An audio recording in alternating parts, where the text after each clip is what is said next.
Hi folks, I'm Alan Watt and this is Cutting Through the Matrix on the 20th of December 2020.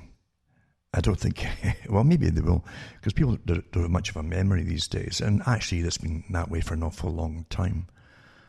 When you understand the whole idea of information warfare and the techniques to be used on the public, as stated years ago, actually back in the 90s, when they came up with the idea of a total war on the public, who really thought they were going to get free speech for a while, you know, with the internet coming up and all that. And other powers had a different point of view.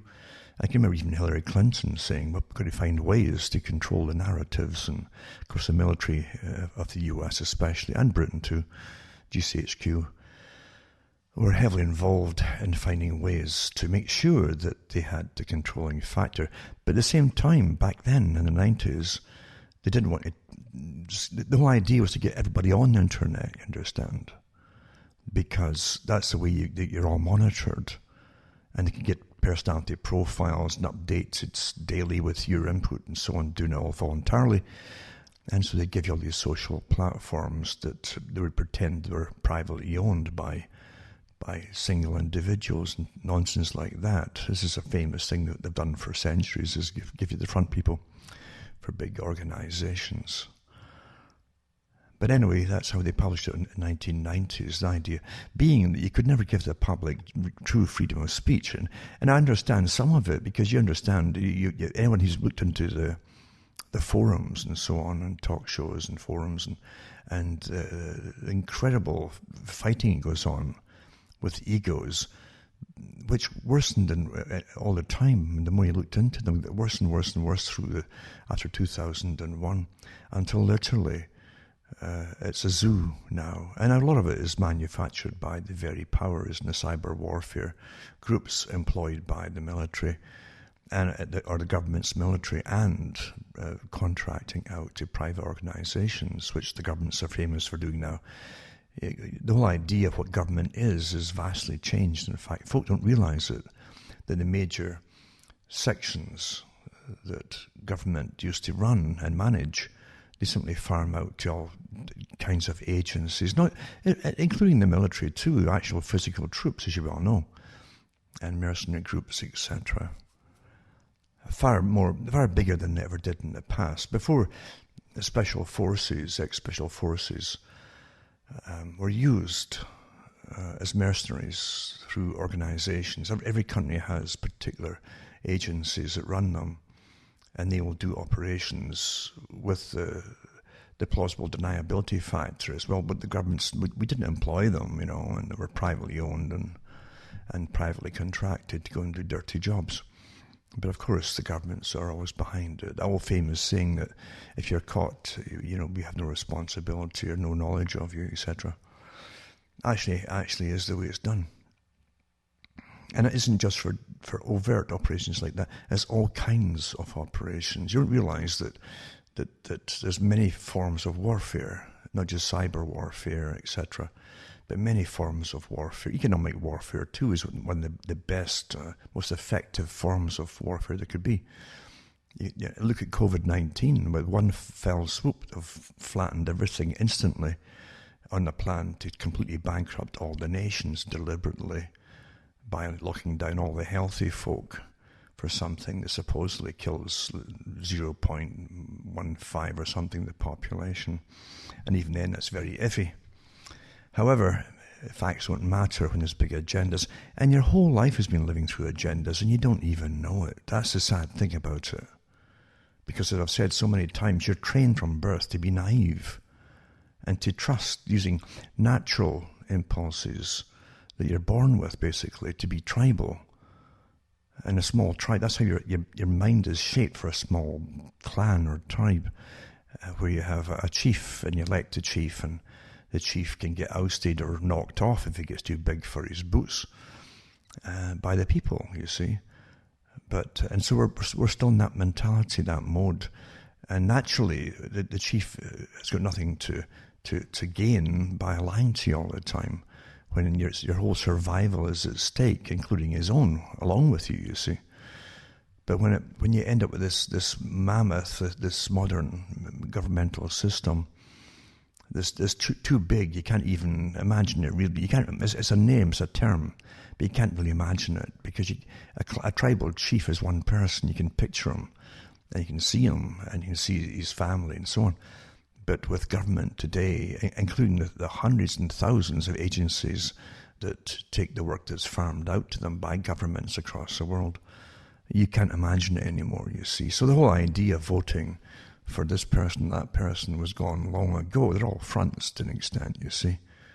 And it's been that way from at least, actually, Carroll Quigley mentioned that every member of every party at the top members of political parties in the Western world and in the US, since he wrote the book in 1960s, Tragedy and Hope, but he did mention that every government had its top members as a member of the Council on Foreign Relations, and even the name prior to the CFR, before that was formed,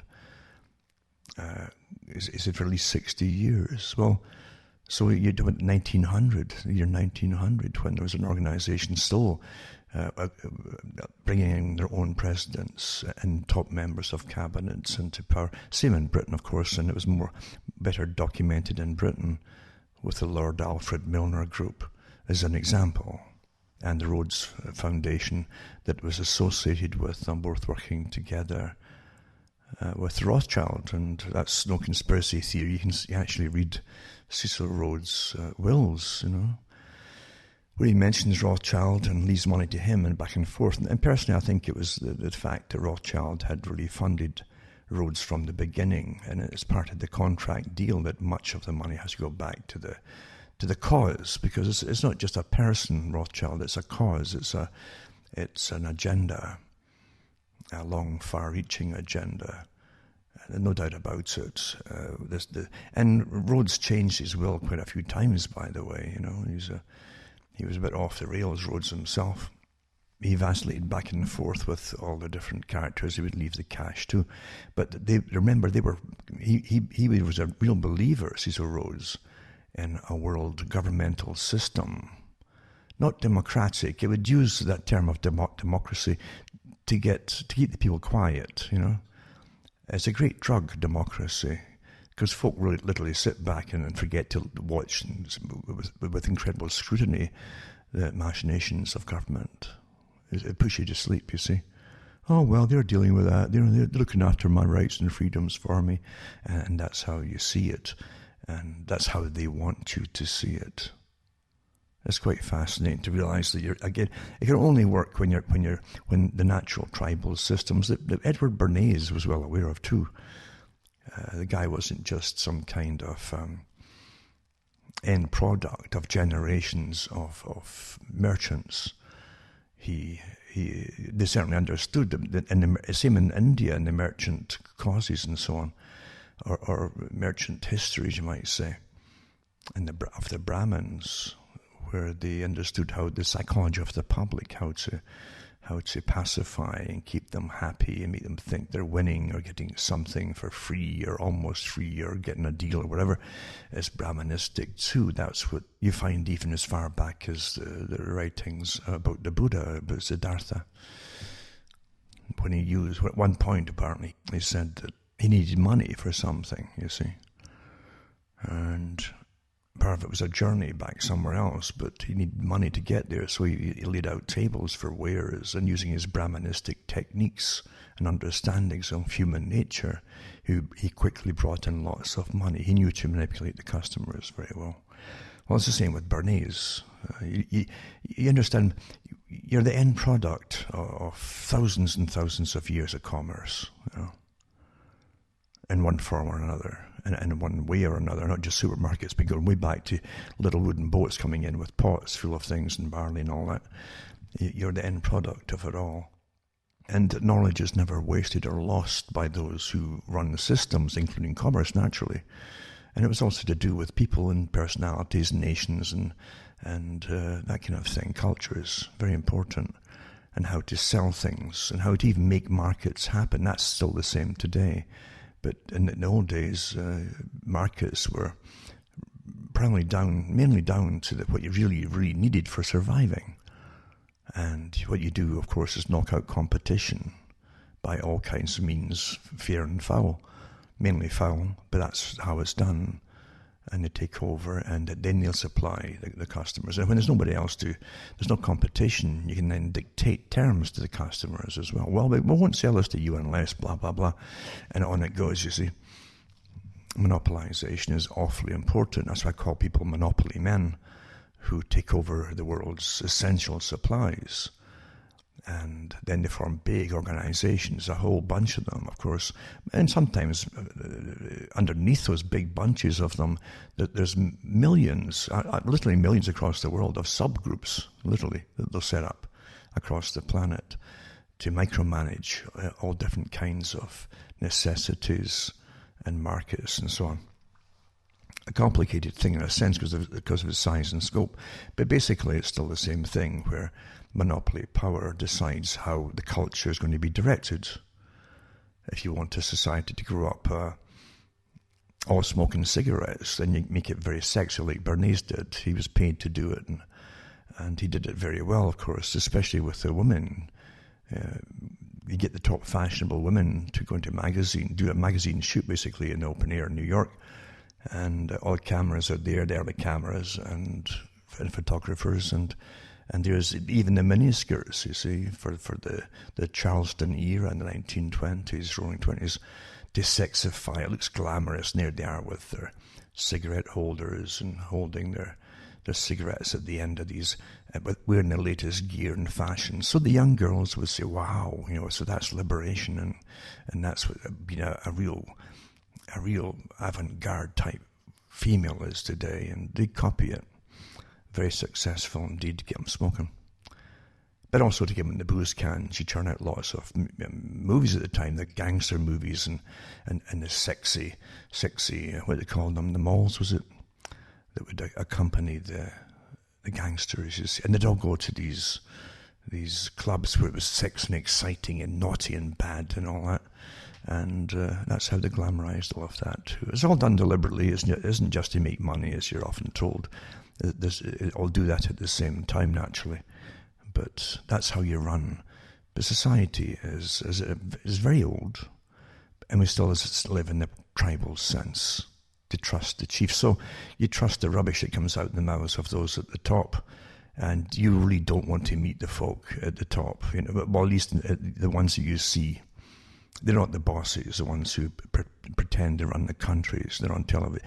As I've said so many times, their job is to take the tomatoes that are thrown at them, and then you vote another bunch in. It does exactly the same because they're all working for the same boss, you see. That's how it really works. And you wouldn't want to know those characters, though, because politicians are grimy a lot, really, honestly. They have no morals and qualms at all. They tend to have psychopathic tendencies, for sure. Some are definitely psychopaths, obviously. By their behavior, it's rather obvious. And they like power, but they're also under higher bosses, and they do what they're told. And that is a trait in psychopathy too, is that they generally will. They understand a structured system. They might not like it or care for it unless it suits them or benefits them. Anything that benefits a psychopath is what they'll do. They'll take that lead, they'll climb the ladder. And they'll do whatever they're told.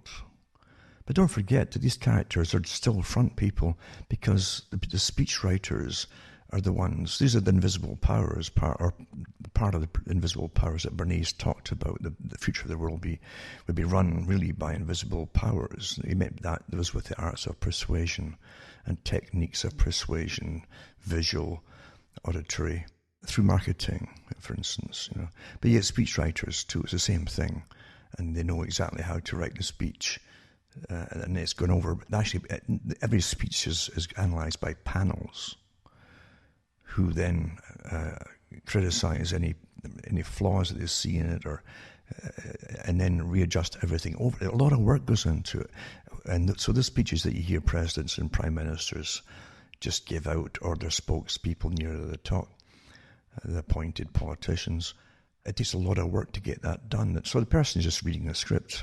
the politician, and it's probably out of their head the next day or even that night, because they don't really care much about helping the public, or you wouldn't be in the mess that you're in, would you? And if you had honest politicians, apart from the fact they'd be assassinated so quickly, then you wouldn't have this awful mess of a world that we're in right now. And I don't put it all down to them either, because you understand you've got to have some kind of order in society. Of course you do. I was reading an article recently too, someone sent me, about an anarchist, a lifelong anarchist who went through the different anarchist systems in another country, trained to be a revolutionary, and took a good part of, as a woman actually, a good part of her life to realise that all they were getting taught was how to destroy, without ever giving a thought to how do you rebuild something, what kind of thing would you rebuild, and how can you maintain order. And they'll obviously run up against the same problem of themselves. And younger anarchists coming up in the same school of thought, who again will try to destroy. And as you try to build a system that functions, then the other ones will try and destroy it too. So you got to understand that there is compromise, obviously, in any structured system. But anarchists really are, at the very bottom level anyway, are taught just to destroy and to take things down. And because of that, you always end up with massive suffering for the general population, including the anarchists themselves, who are generally the first ones to get picked up and eliminated, because the higher anarchists who designed it all realize they can't have them at the bottom trying to destroy what they're now building. So you have that paradox over and over again with them. But the big boys, of course, and gals too, were equal opportunity psychopaths in this day and age. You can understand that with those who want their new, technocratic global order based on a rules-based system, they call it. They use all these different terms. Most folk don't understand what the terminology means. And they don't go out of their way to explain it to you either, including the media. The media's job is not there to help you, as you well know. It's to be a mouthpiece for authority, to make sure you... And I gave talks back in the 90s about how you get authoritative opinions given to you, and how it's even then, and even long before I was born, these techniques were understood by using media, newspapers and radio and then television. Well understood of how you bring people to a consensus of opinion, and without them really knowing it, that they're being guided to the opinions. Whenever you had major topics, in Britain as an example, Britain was awfully good as a socialist system for really studying socialism and the techniques that they used. Very dry in a sense, which put people off.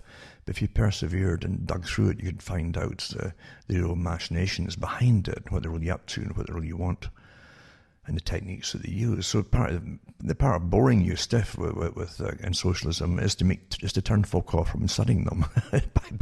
So that's all purposeful. And they do a good job of it. You want to fall asleep during their debates and talks and so on. And even the language they have too is designed for bureaucrats, really, in a sense, who generally are not terribly interesting people, on the whole anyway. But you've got this system of control, as I say, and you would hear speeches in Britain with party members of different parties, especially near election times and so on, or they bring out a member of parliament who's appointed to be over one part of the parliamentary system, and they give a talk, and then you'd get at least two, again, professionals that would go over what they just said. And you'd sit there waiting for this important announcement, where it was going to be. And then you would get the person coming out to give the announcement, a written speech, naturally, not written by the politician that gave it, but by some high-level bureaucrat in that part of the civil service whose job it is to know what they're doing, at least on that topic, But they read it off, and then you'd have two... But this is a charade, you understand? So that the politician would read it off. He probably knew nothing about it or understood it even or cared.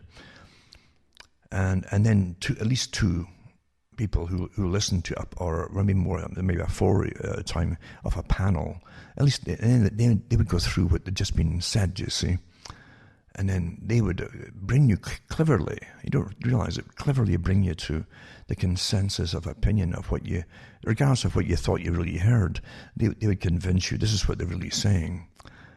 Well, if it was, we all speak this in a country, you all speak the same language generally, and you understand what they're saying, but here's a panel of 2 or 4 to tell you, oh, this is what they really said. And that becomes your opinion, because they give you these, see, they make stars of these opinion makers that are brought forward on debates and so on. They make stars of it, star-making machinery. So you hear so-and-so come, well, they know what they're talking about, they're really famous, you know. So their opinion, or what they come out with, becomes yours. But they guide it to you through a fake debate between 2 or 4 of them. And that's the techniques that's used. And you'll never figure, if it's one person that just came out and says, here's what they really said, you say, oh, come on, here's no why. But if you get 2 or 4 of them, they'll convince you that you never heard what you heard at all. Here's what you really heard. They'll tell you what you heard, and you'll believe it. And it's so simple, you know. That's the same as that Asch conformity test that they do, you know. They've done it all before, experiment. But, yeah. And I gave those talks too in that experiment years ago as well, which is interesting to realize how you're brought to consensus and opinions and so on. But most folk don't realize you're even guided to getting your opinions. You know. As I say, all you'd have to do is play what the politician said, even though they're reading a script, and you heard them say it, and you can decide yourself what you heard them say. But why would you need 4 folk to reinterpret something that's in plain language and give you a complete different version of what it was all about? And they get paid big money for that too. Interestingly enough, so many things are like that throughout your life, and pretty well all the time on television when they bring them out. But I don't know if you've ever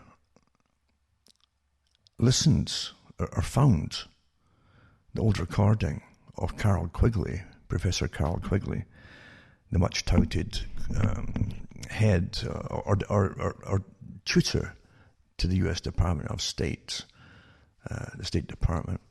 He would teach all the characters who ended up in the State Department, the highest area of importance, I would say, outside the military, and the U.S. government.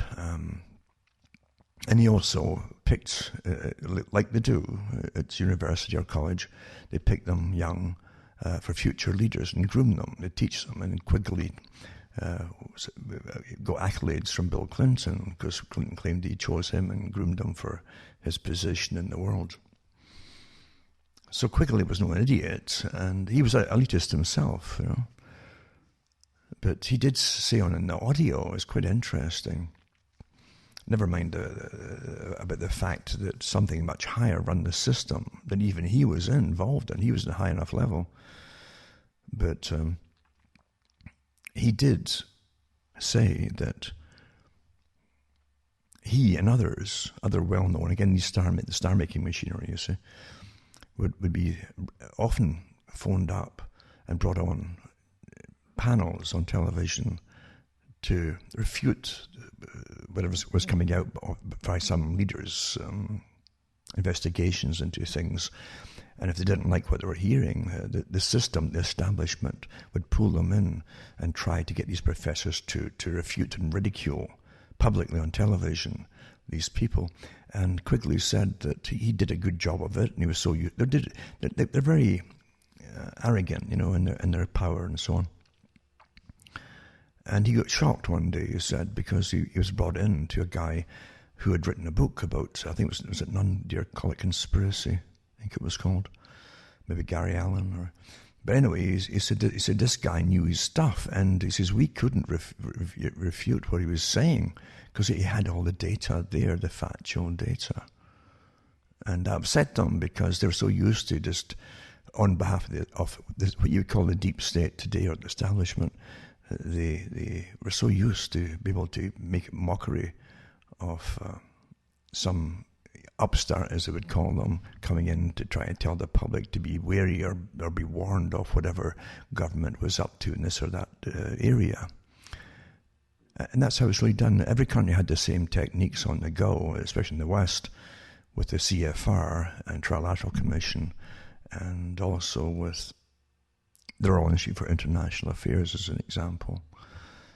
They had it, and they have the Royal Institute for International Affairs. They have a department in every Commonwealth country, including India, and all the way to, and even have one in Japan. Interesting enough, they set that one up a long time ago for the Far East, and now they have divisions even in China, communist China. So anyway, what you always learn is the world is vastly different from that picture that you have in your mind, and you're still living in a primitive system in your mind of here's the tribe, and here's my teacher at school. They're really nice folk, and it never dawns on you you're getting brainwashed on behalf of the establishment. And then you have your little childish like school books, little painted pictures, and here's a nice policeman. Policemen are there because they're nice, and things like that. And it doesn't dawn on you that a policeman's job is he doesn't care. It's to arrest people and get up the ladder by arresting people, and they do it by finding all they can out about anybody on any possible case or whatever, and they don't have any really affiliations with you outside of that. They'll put you in prison for the slightest thing if they can, and they do. So that's why they always tell you, if a police talk to you, never help them. You put yourself in trouble without even knowing it, even though you've done nothing wrong. But that's how it really is. You're living in a system where you're brainwashing your thinking. It's all quite natural, and teachers are natural, and you might even like the teachers, But when you realize that what they've been teaching you is essential to your indoctrination by those who own your nation. Your nations are owned, and those who own them are quite open about it in their own circles, and they make sure that the peasantry is brought up believing and what they're taught to believe, and so that you won't have so much trouble out of them. Managing people is a big business, Big business, of course, is great when you get them to earn money, and then you tax it back from them to pay those that manage them on behalf of those who own you. That's quite a good system. It can't really fail. But that's how it's been for an awful long time. Awful long time. And the arrogance of it today is overwhelming, really. To me, I'm not surprised when they came out with what they did with the total lockdowns with COVID, the whole idea of COVID. And COVID really is the big one. It's like the plan C if plan A and B didn't work. And it might even be plan D.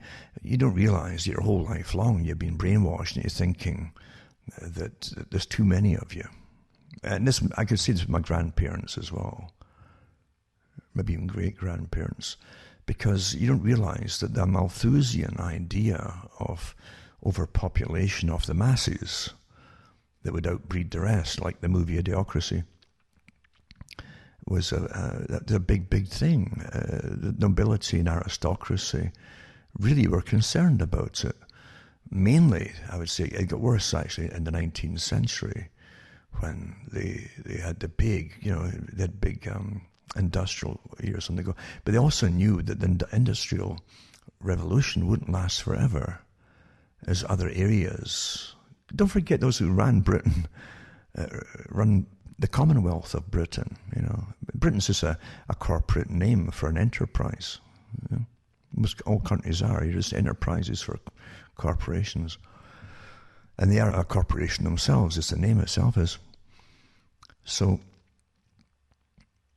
you understand that the British Commonwealth was fueled by money that was lent to government by those who owned the government, basically, and the system of the country, of the nation. They owned it as far as they were concerned. Everything. I heard a banker tell me this, myself, that that bankers were responsible for everything moving in the world. Without them and them loaning money, nothing would happen. You see, it was very simply but arrogantly put. But that's the way that they've always seen it. And if you have a monopoly of money and you've got the right to print the money, and no one else has, you make sure of that, then you have nothing much to worry about. So then you lend the money to the governments for enterprises which you want them to fulfill, like sending troops over to different countries to get the country's wealth, or to get cheap labour, where it happens to be, or both, get resources and cheap labour. And then you get you get a massive profit coming in for those who basically end up being appointed over it, and they've got the rights to extract those minerals or resources or whatever, and businesses, and even run the other countries' financial systems too. And then you get the people back home to pay the cost of it all, the actual dry cost of it, the true public-private partnerships, you see. And so the public pays for the debt incurred by the government borrowing money from these guys who wanted to take over other nations' resources. Not bad, eh? You can't really do better than that for yourself. And they prosper. And prosperous people, again, it goes into eugenics, and it's well seated in certain anthropologies, if you study anthropology, and different groups of people. But people figured out long ago that you'll survive much better if you live better than other people around you, since most folk will be in a state of poverty. And poverty isn't conducive to health, as an example. Therefore, if you can create money, this thing called money is a substitute for real wealth, which is what you create yourself through gardening or farming or building or something. If you can create this in-between thing, this thing called money, and you can loan it out to people, then you'll be top dog, and you'll have more than anybody else, the people that do actual work, especially when you get them all on it by law. And to pay taxes back, then you have to actually earn money, which you own. You own the money, they got to earn it, and then you tax it back from them. What a scam, really, isn't it? But we're all taught it's quite natural, and most of your parents probably thought it was natural too, simply because their parents thought it was natural. And that's how it is. If you don't warn, I've mentioned this before, mammals look towards parents to warn them. All mammals do, of what's dangerous to them or what's wrong. And it's like bear cubs are quite pleasant little characters when they're young, and they will follow you because they want to come up and say, "What are you? You're a loud-looking creature," and they're curious, but they have no fear, and that's why the mother will come up and kill you. You see, because she's been trained through experience that people are bad, and so bad people can't go near her cub. Quite simply. So we should be doing the same. Parents are supposed to do the same. Human parents should warn their children, but yet you give it all over to the state through education. As Bertrand Russell said, we should think we have to take children from their parents pretty well at weaning stage, get them away from the parents so as they wouldn't be contaminated with the ideas and culture of their parents. But he said now that we have found very effective means of indoctrination, he says we can let the parents keep and pay for the upkeep of the children, while the state will use these techniques for the indoctrination of the children so effectively that when they come home, any input by the parent on any particular topic will be cancelled out by the child. They won't listen to them or accept it. They'll only accept that which they're taught at school. And that was all done when I was growing up. That was obvious, at school when I went there. I knew it, I could tell. But, you don't realize that this is how you've been raised. Most of what government does is pretty well secret. Everything's dualistic. They have an open inquiry type thing. You look it up, it's like a wiki thing, a page, very simplistic. Oh, that's what this department does. But that's nonsense. That's for public consumption amongst themselves. They have deeper agendas. And government is always, primarily, in the role of managing the people to suit those that own the people. And you are owned. You are. Under a corporation, you're owned. There's no doubt about it. And they even talk about you as a product. You are a product. You're also a product which they created to consume their other products and things like that. You have no idea that's how it's done. So yeah, your opinions are given too. Your education is awfully important, especially the preliminary education, which which makes sure that subsequent indoctrination and propaganda takes a hold on you, and you'll accept it. If you don't get that when you're young, if they start when you're maybe 10, 15 years of age, it's much harder for them to keep a hold of you, because you're like a wild person. And I mean wild in the sense that your mind works for yourself. That's how nature intends it to be. Wild animals are natural animals. And wild animals are survivors. They're independent. They're not kept in a zoo and hand-fed to be docile, domesticated. But the population, when they say it's domestic population, they mean domesticated population.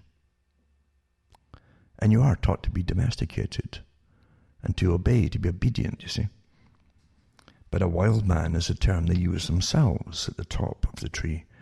They call themselves wild because they're unaffected by indoctrination. They didn't get that indoctrination.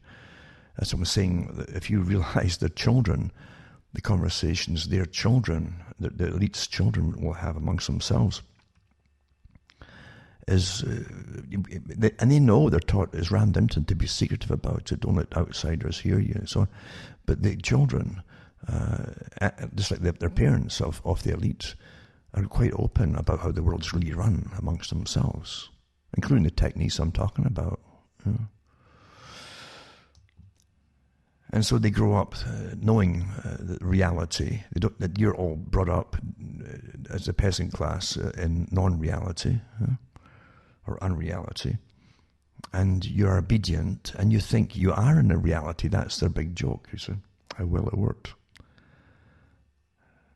But most folk will never wake up to it.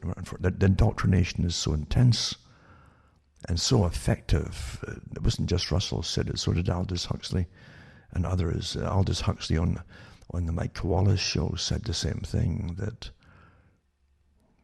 the techniques back then, I think in the 1950s, he said, were so effective that the people would be accepting things that perhaps they shouldn't, because it was unwise or it wasn't good for them to accept what was being indoctrinated into them by techniques they didn't even know were being used on them. And look at it today, look at it today where folk haven't got a clue. They've become the kind of robotic consumer society. For a while, it's finished now, it's gone. With the reset, that's the whole point of it, was to destroy the past, to bring it into the new system. But for long enough, you had the consumer society, a little burst of excess materialism. It wasn't a long period really, compared to what you could afford to buy, say 1970s or 80s or 90s even, to the mass of the stuff since China became the production giant, the engine for the world. It was set up to do that by outside forces. But you don't realize that it's a short spurt of materialism, really. And then you're blamed for it by those who own all the produce. They own. They have holding companies that own hundreds and thousands of factories in China, for goodness sake. But then they're telling you now, these people that set it all up, that you're bad and you're destroying their planet. And there's still too many of you, like Malthus said. And it's astonishing that it hasn't changed. But back to the wild man. They're the wild man, you see. It's what the children of the elite call themselves, because they hear their parents saying that.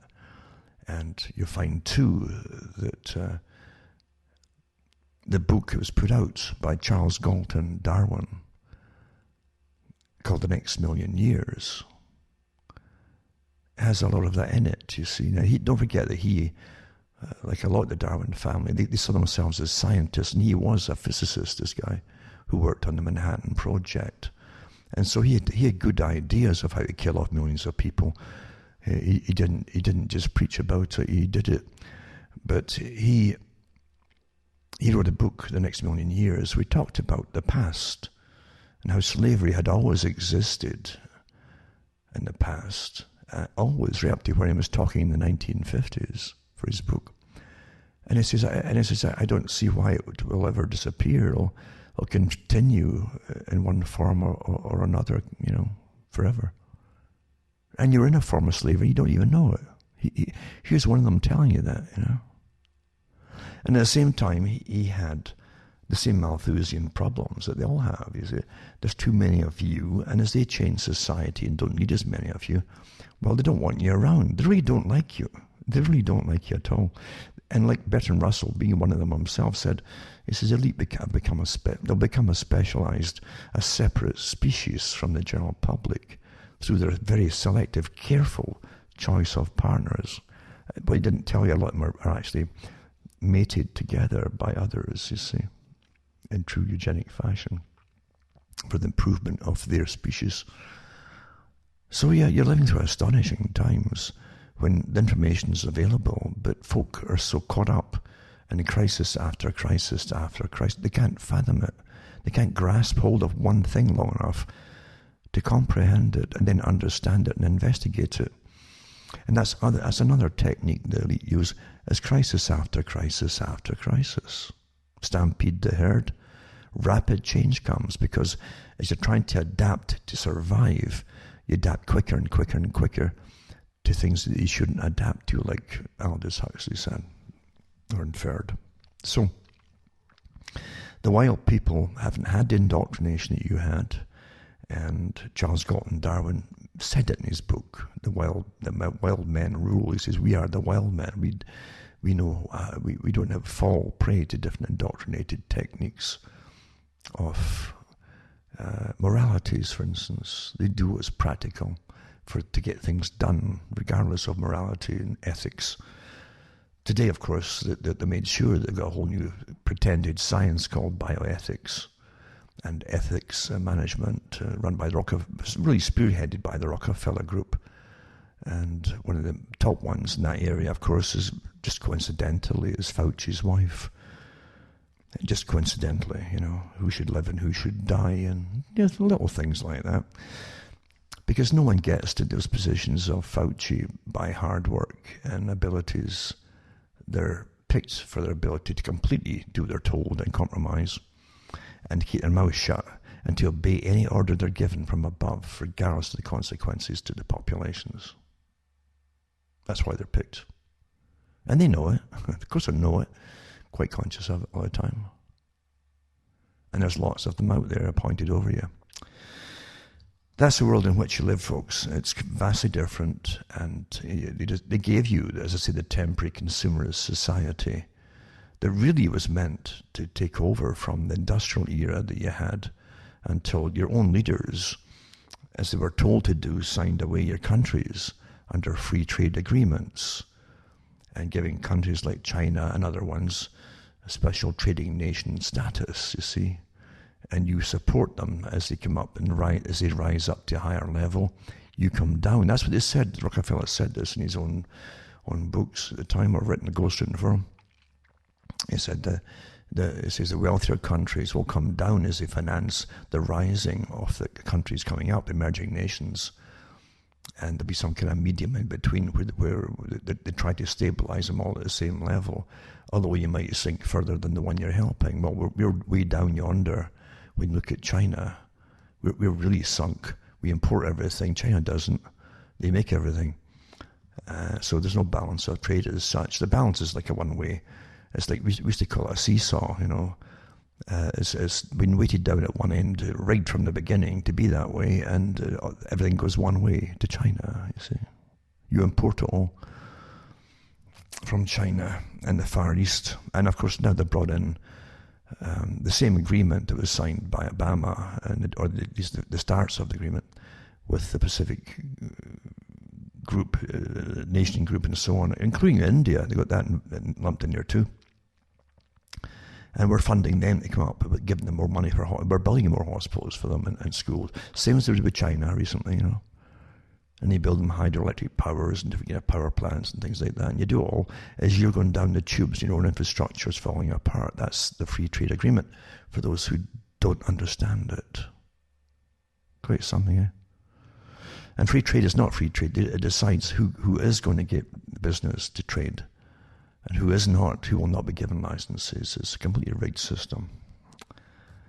But again, that's getting off the topic, basically, because I often talk about things that in my daily routine of thinking,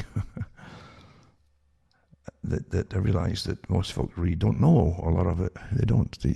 Why should you? You're raised in you've got a mind that's set in a tribe somewhere, a little clan, a few huts, you know, and relatives, and it hasn't adapted to this con of modern living. You know?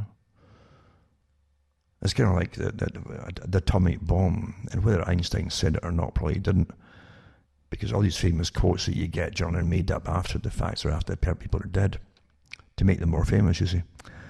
And Einstein supposedly have said that after the atomic bomb, everything's changed except the mind and brain of humans, because we still have the same mind of battering folk with sticks and stones. And now you have the capability to wipe out the species, you know.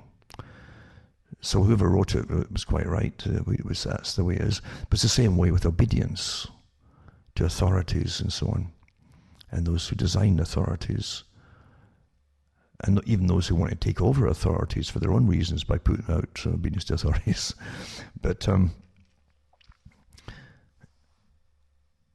you don't realise how the world really is run. And how you've been raised by, if your parents were decent parents, then they still wouldn't know to tell you what you're hearing here. The elite don't want a population of paranoid people watching them all the day, so they make sure that you think everything's real and honest and decent. The corruption behind governments, even down local, is phenomenal. And the clubs that they all belong to and join, you can't get into, or some of the lower ones you could, you know. But if you give an oath to anything, you just give an allegiance to something legally, you know. And there'll be penalties if you try to pull out of it. It's like the brother who did the bell, eh? By Glenn Ford. I think it was Glenn Ford did that one. He paid for it himself, I think, that movie. He set up the Ford Foundation because he realised there was definitely powers behind everything. The selected people who ended up in universities as professors, and they opened the door and it built you up and brought you into high-profile positions. The ones who became moguls of industry were all groomed and appointed by the clubs and so on. But there's a price to pay again, because one day you're told, it's like the mafia, which again is Brotherhood, eh? The mafia too, that you're one day, when you swear allegiance to them, then you're given a lot of benefits, but one day they'll ask to return the favour. And whatever they tell you got to do, you better do. And it's the same with the movie Brotherhood, the Bell, and the different allegorical techniques used in the movie and systems in the movie are very real in society. Very real. And that's how it works with human nature. But you're still living as a tribe, and you're taught to trust everything, and that's why this is why you're used and abused so tremendously effectively by those who claim that they own you, the wild men, the ones who haven't had the indoctrinations that you have had, the ones who are not, they've no impediment to do with moral decisions, they have no problems with doing practical techniques to achieve their goals, regardless of human cost or whatever. They don't really see you as human. They see you as a lesser. Asch has never changed for hundreds of years, at least from the class systems of aristocracy and nobilities, of how they saw their own people. And I think in France, up until the Revolution, it was true that there was no penalty against nobility who often got drunk and their hunting parties might kill a few peasants in the woods and things like that. There was no penalties that you could levy against them because they were beyond arrest or anything, or charge even. England was much the same, really, where the aristocracy could and did kill poachers who were starving, who came on the royal lands of the aristocracy and nobility, and would get a rabbit or two and things like that, or maybe a deer and share it amongst the people of the village. But they got murdered. They were hung. There's no trial. That was it. All that Magna Carta stuff. Just toss that out the window because it didn't apply to most of the people. It was for free people. Serfs were not free, and the bulk of the populace were serfs. So humankind isn't that great at all, and you definitely have had problems down to the present time. Well, the same elite, as I say today, decided that, well, that's it. You wouldn't listen. You just wouldn't listen, would you? To all their warnings, when they all pledged together to make global warming the issue, to depopulate a good chunk of the planet. You wouldn't listen to them, eh? So here's Plan A, B, C, D come into effect. And again, the practice for years before it all happened, with Event 201 and the Rockefeller Event Lockstep and so on, and other ones as well, and CladX, etc. Over and over again, and they're all vowed with all the media, which as always, because media is just part of the propaganda system for governments and the real deep state. That's all they are. That's all they've ever been. Well, they churn out lots of stuff on pop stars and rock stars, and well, that's what they do. All rubbish, all nonsense, But they aren't going to give you any real news that you should really know. Definitely not the truth of it. So all the media's on board with the whole agenda, and it's a wartime scenario. That's what they've made it to be, and they bring out the same wartime. No gatherings bigger than so and so. That's war. You see, curfews. You can't, because the virus. Apparently it must be infrared. It can attack more prevalently at night. So I guess that's why they want a curfew. Oh God, what rubbish. But again, that's what you live in today, is mainly rubbish. You're living through incredible agendas that are meant to change society forever. I hope you understand that last part, Forever, huh? Unless you stand up to it and say no. And you can't just stand up to it and say no, you have to do something about it. Because the elite who own the system are changing the system. I've said this from the beginning. This is their revolution that takes over from their last revolution. This is the next part of their revolution. You understand that? Same folks. The ones who built up power through massive financing abilities and so on, and regulating nations' economies and all. The same folks are now, this is their revolution to the next part of their system, as they pull the plug from underneath you and keep you going for a while as they depopulate, which is actually happening already. When folk can't get medical treatments in the hospital because of this COVID, everything's shut down pretty well. They're not bringing in people for operations, which can be life-saving if you get folk in time even for certain cancers and so on. So they're already writing off people as just acceptable losses, And you're accepting it until it's your turn. Because starvation is meant to come out of this too. Across the world, starvation. You better believe it. You folk that think that groceries come out of grocery stores, it's really stuff. You better understand what's going on here, and it was planned before you even heard of COVID. I hope you're getting the picture. What part of depopulate don't you understand? What part of austerity don't you understand? Which is it's a more polite term for poverty, you know. And they're bringing it down. Meanwhile, I'm telling you, this is to go on for years, not just 1 or 2. And I said that at the beginning. This is it, folks. This is the big one. This is it. The trains that pass me, the heavy doubled up, 2-carriage high trains for it's all freight, have been going steadily all summer long. And night too, night and day. Well, since most of the stores are closed, where do you think all this stuff is going? This is for years of survival in the big cities and the underground bases that they've got built. And this is no secret, folks. They've had documentaries even in Britain years ago about the underground bases that they've got. Oh, yeah. You can go around the military bases in Canada, and if you get the ones like Base Borden, you drive around the perimeters outside of it even, and you'll see these it's like the little, it's umbrella-shaped pipes everywhere.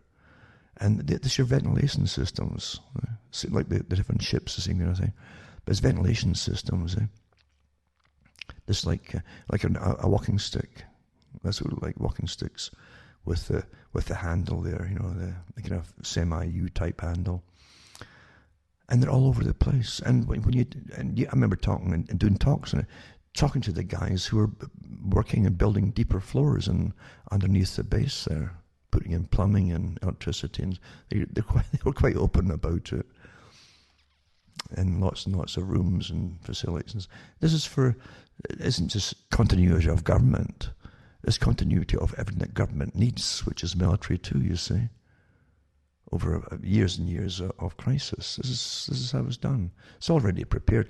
It goes back to even Maggie Thatcher. She had her day in that too, when they had practice runs for it. I kept all the hard copies at the time from newspapers about that. It was interesting because they had trial runs for continuity of government in Britain. And at least the British press at that time printed it because it wasn't the actual event. It was a practice, a big practice. And they sent off the Harrier jump jets, the military jets that could vertical takeoff, for the really high VIPs. If it was a sudden crisis, they would go all over the place and pick them up and bring them back to these selected sites, underground bases. And the other ones would be helicopters and so on.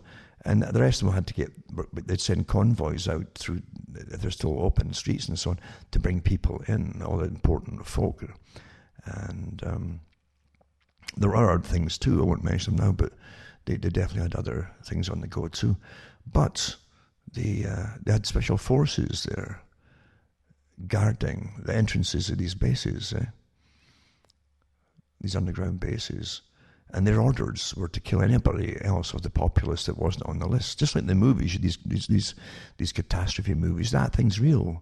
They actually have lists of people and so on, and always bump off all the people who try to come in and overwhelm them, by surviving themselves. How dare they, the peasants that they are. But there you go, that was on the papers back then. If you mention it today, you'll be conspiracy theorists. It's amazing how they can revive the same ridicules over and over again and then tell you the truths in between. But again, it really doesn't matter because you've never lived in such an age of incredible, massive, authorized propaganda where even most of the medical profession speak out about this whole COVID farce that's going on and get banned themselves. Like most of them get.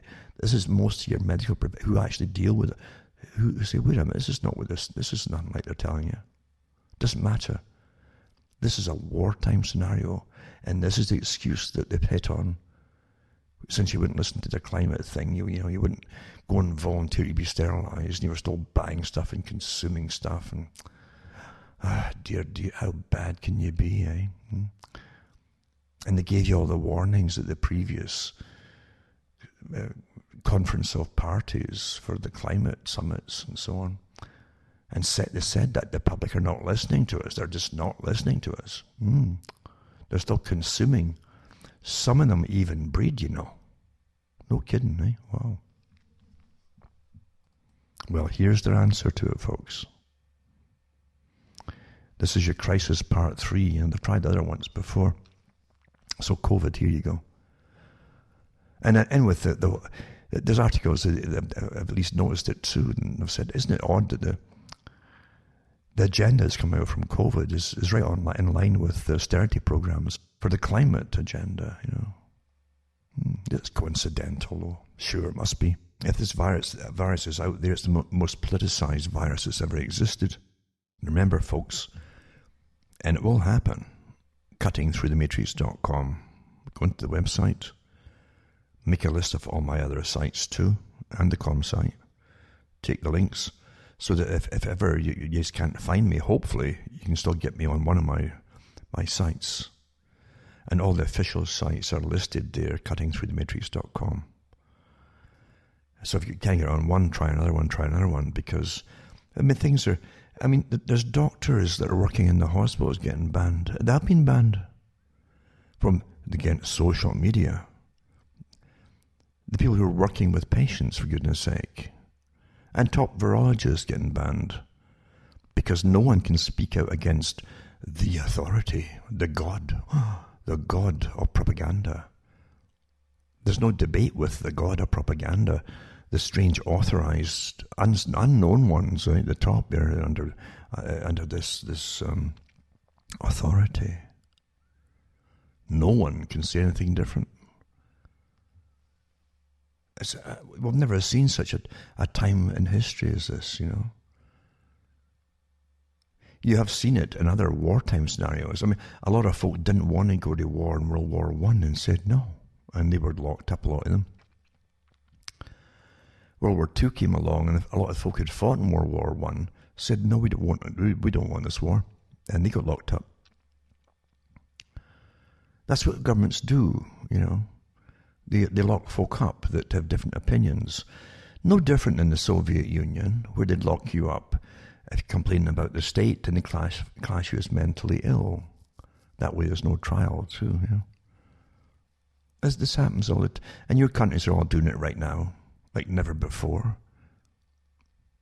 Your same countries that are trying to get you to look at China as the enemy now, because they're doing this and they don't treat the Uyghurs Uyghurs in China the same way, and so on, and yada yada yada, and they don't the same rights policies. Or their great ally Saudi Arabia, how they treat prisoners and things, and have capital punishments, and here's your government doing so many of the different things they claim other countries do.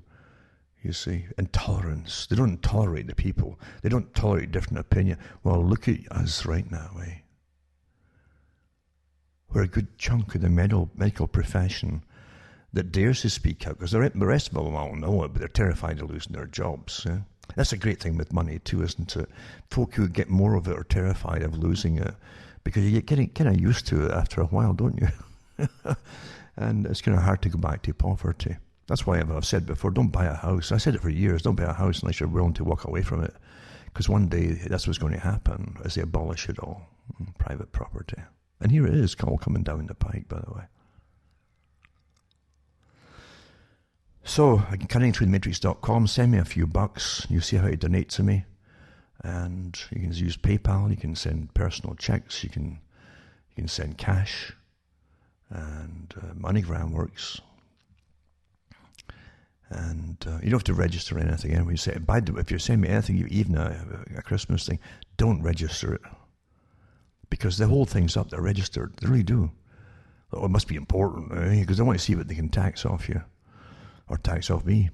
So just don't do that. And just put down gift. And always under about $4 or something, or under $10. Doesn't matter what it is. And it doesn't matter, even new things. Now, it's not new once you buy it. You understand that? It's now second hand. So you give it to folk as gifts, and they're telling the honest truth. It's now used, isn't it? So you put down what you think is a fair price. A price is only somebody's idea, remember. Huh? That's what it is. So if you send anything at all, just put regular post. Don't use UPS or or FedEx, because they don't deliver here. This is what they call unorganized township, a little area that's held out for a long time against the big system that always tries to encroach upon it with massive regulations of all kinds. Although there's no reason why they can't deliver here. The roads go around, the side roads and so on. But that's what they do. Because they don't... And again, most of these companies do subcontracts to other couriers, like Pure Later Courier, and they definitely won't deliver. They won't even tell you if something came in for you. They won't notify you. You won't know. And I said that last time. I said, I hope you have a great Christmas, because they generally keep Christmas presents to themselves. The ones, in my experience, they told me that they delivered I had stuff before Christmas, a pair of socks, I think it was. And I just eventually phoned up to see if anything come in from me. He said, oh yeah, some sort of, well, they didn't deliver it, you see. Well, somebody signed for it here. I said, well, it wasn't me. It must be one of your own staff. So Merry Christmas. But anyway, that's the corruption of society. But the thing is, corruption of society is from the top to the bottom, because there's no common morality anymore. And that was actually destroyed by partly by the consumer period. You're all taught to be consumers and get and worship the idols who are stinking rich. That's what they gave you all this stuff about celebrities stinking rich, and that's all you heard. And a generation grew up wanting all that kind of stuff. By a generation, I generally say 20 years, not the 70, but 20 years is what it takes them to raise another group, another crop, who are more advanced for the preordained future that they've designed for you, you see. Just like the ones today generally will never touch cash. They think it's uncool, right, to touch cash. And as cards for everything, or now their phones, and everything's the phone. That phone is their manacle to their masters, and they don't even know it. Without that phone, they can't do anything at all. They panic. But they think it's all there to help them, eh? Oh, wow. So as I say, currentremates.com. You can buy books or this or straight donations. It's up to you. And that's how to get the cash to me to help me tick along here, because we are going through this is the greatest change, or the beginning of the greatest change that you're going to experience in your life. All the other parts of it are preordained and will be implemented in sections over the different periods, like 5 years plans for this, 10-year plans for that, 15, 20, 50, 75-year plans, etc. All the way through the entire century. This is the century of change. This is the century of transition. They called this in academia and the CFR in the last century. They said the coming century, the 21st century, is the century of change. Everything was to be changed. A whole new regulated uniform system. This is it, folks, coming in. Now, you're living through it. You're in the Great Reset. As the currencies get devalued, and true purchasing power. You'll need more and more currencies to get the same amount of goods, if you can even find them or buy them. And this is what you're living through. And I said at the beginning, nothing is going to go back to normal. When you hear the statements coming out of the mouth of Foxy Fauci there, that things would never go back to normal, he meant it, because you see, this is all pre-planned, folks, and he was in on his part of the planning stage too. Nothing's to go back to normal, nothing. They've got you wearing, they call it diapers for your face, which it is, because your mouth is just dirty, and the air that come out of you is dirty, so put a diaper in that face. Now, I mentioned last week that China, some distance, certain flights, they were putting adult diapers on the cabin staff and the pilots and so on. They're said to be more hygienic. I mean, they're starting to plug every orifice in your body here. You understand what's going on here? A diaper on your face and a diaper on your rear end. And they're telling the pilots to sit in that kind of thing for long flights. I mean, that should be their ad for their flight company, flying high. Right? Because there's a big experiment to see how far you'll go for conformity. It's like that movie, The Experiment, remember? Which was done, actually. It was actually done.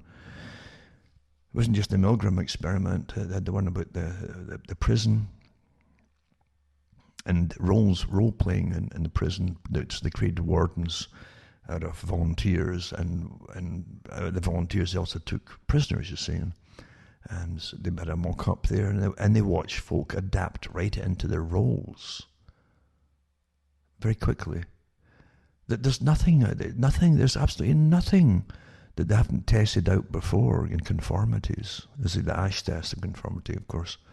I did talks on that many years ago. The Stanford prison experiment, and the Milgram experiments, and all the other experiments they did. But you can actually see the movie version of the experiment as well. And it's worth seeing, I think. Behaviorists and psychologists have been well funded for such a long, long time to work for the masters that own the world and find ways to manipulate us to be more compliant citizens, do what we're told and don't think we disobey. And look at us all today. Look at what's happening. The folk truly, if they watch TV, cannot fathom. They don't know. They don't know. And you won't know how bad it is for them, because if you've been studying this for years and following this for years, you realize, in a sense, you are a different species from them. What you take for granted and what you know take for granted, these folk are completely naive to it all. They've never even started down that road. And so all they're doing is reacting the way they're supposed to react by those who are managing the whole system, into the panic mode, into compliance mode, in the hope that somehow they'll get back to some kind of normalcy. It's not going to happen. As they're played as children, just a few weeks, at the beginning, or maybe a few weeks more lockdown, or maybe, a little break in the summer and then right back to it. As though the winter had anything to do with COVID, because the hottest country supposedly had just the same rates as folk in their middle of winter. So all that's out the window. You understand, testing is what gives you the COVID. Fragments, possible fragments, not even really, but possible fragments of viruses in the PCR tests. That's what's driving. That's why they chose that test and for a particular thing. You can't fail with that. It'll spew out the numbers that you want with false positives all the time. Especially with the cycle rates that they've gotten up to. Some of them are getting 40 and 41 cycles. The higher you go, and they even say that 30 is the maximum they should go to. And even then it gets iffy. It literally amplifies little fragments many times over in the cycles, and then say once they get a certain percentage at the end of the cycle, it's probably a good indication there's a virus there, but it's not proof that there is. That's why they picked that test. That's why these cases have got nothing to do with reality. Look at you already had a president of a country in Africa tested different, including fruit and motor oil, and sent it off to a lab run by the WHO, and they all came back positive. It's a complete farce.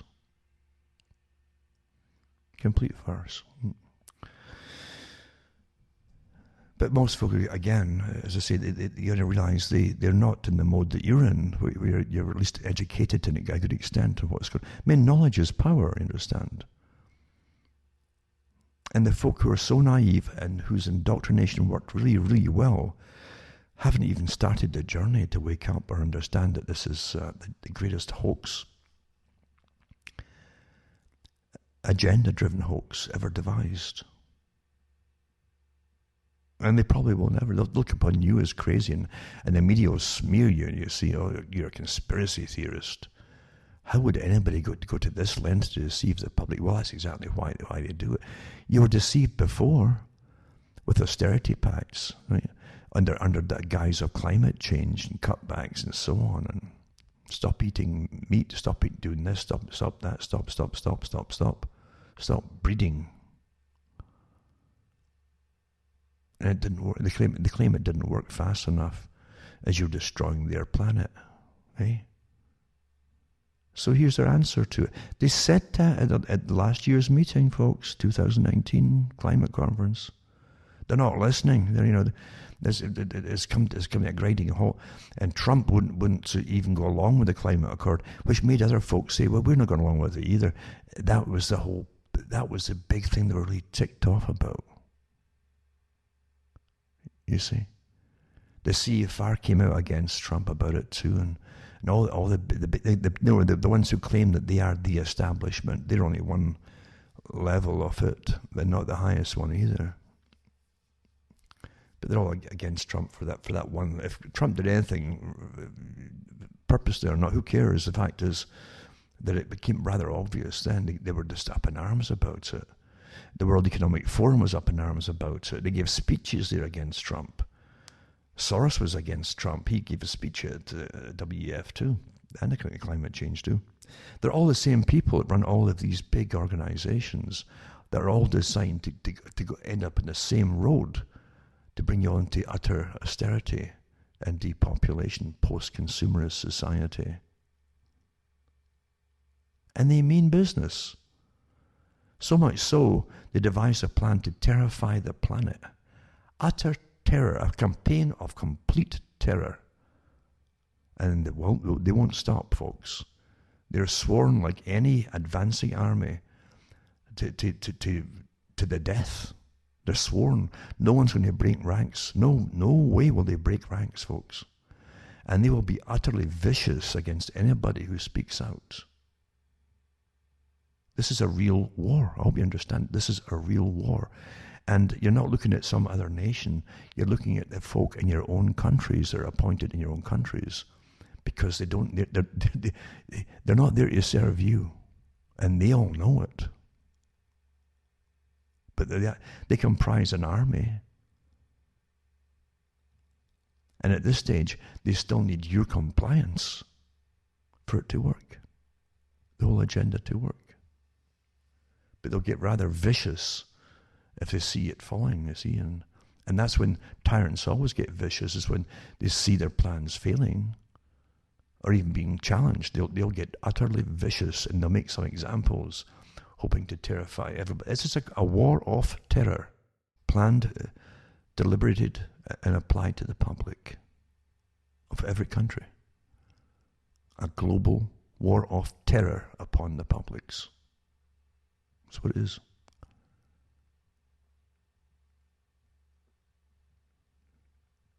Designed to totally crash every economy, because you're supposed to go into dire austerity in a post-consumerist society, in a post-industrial society.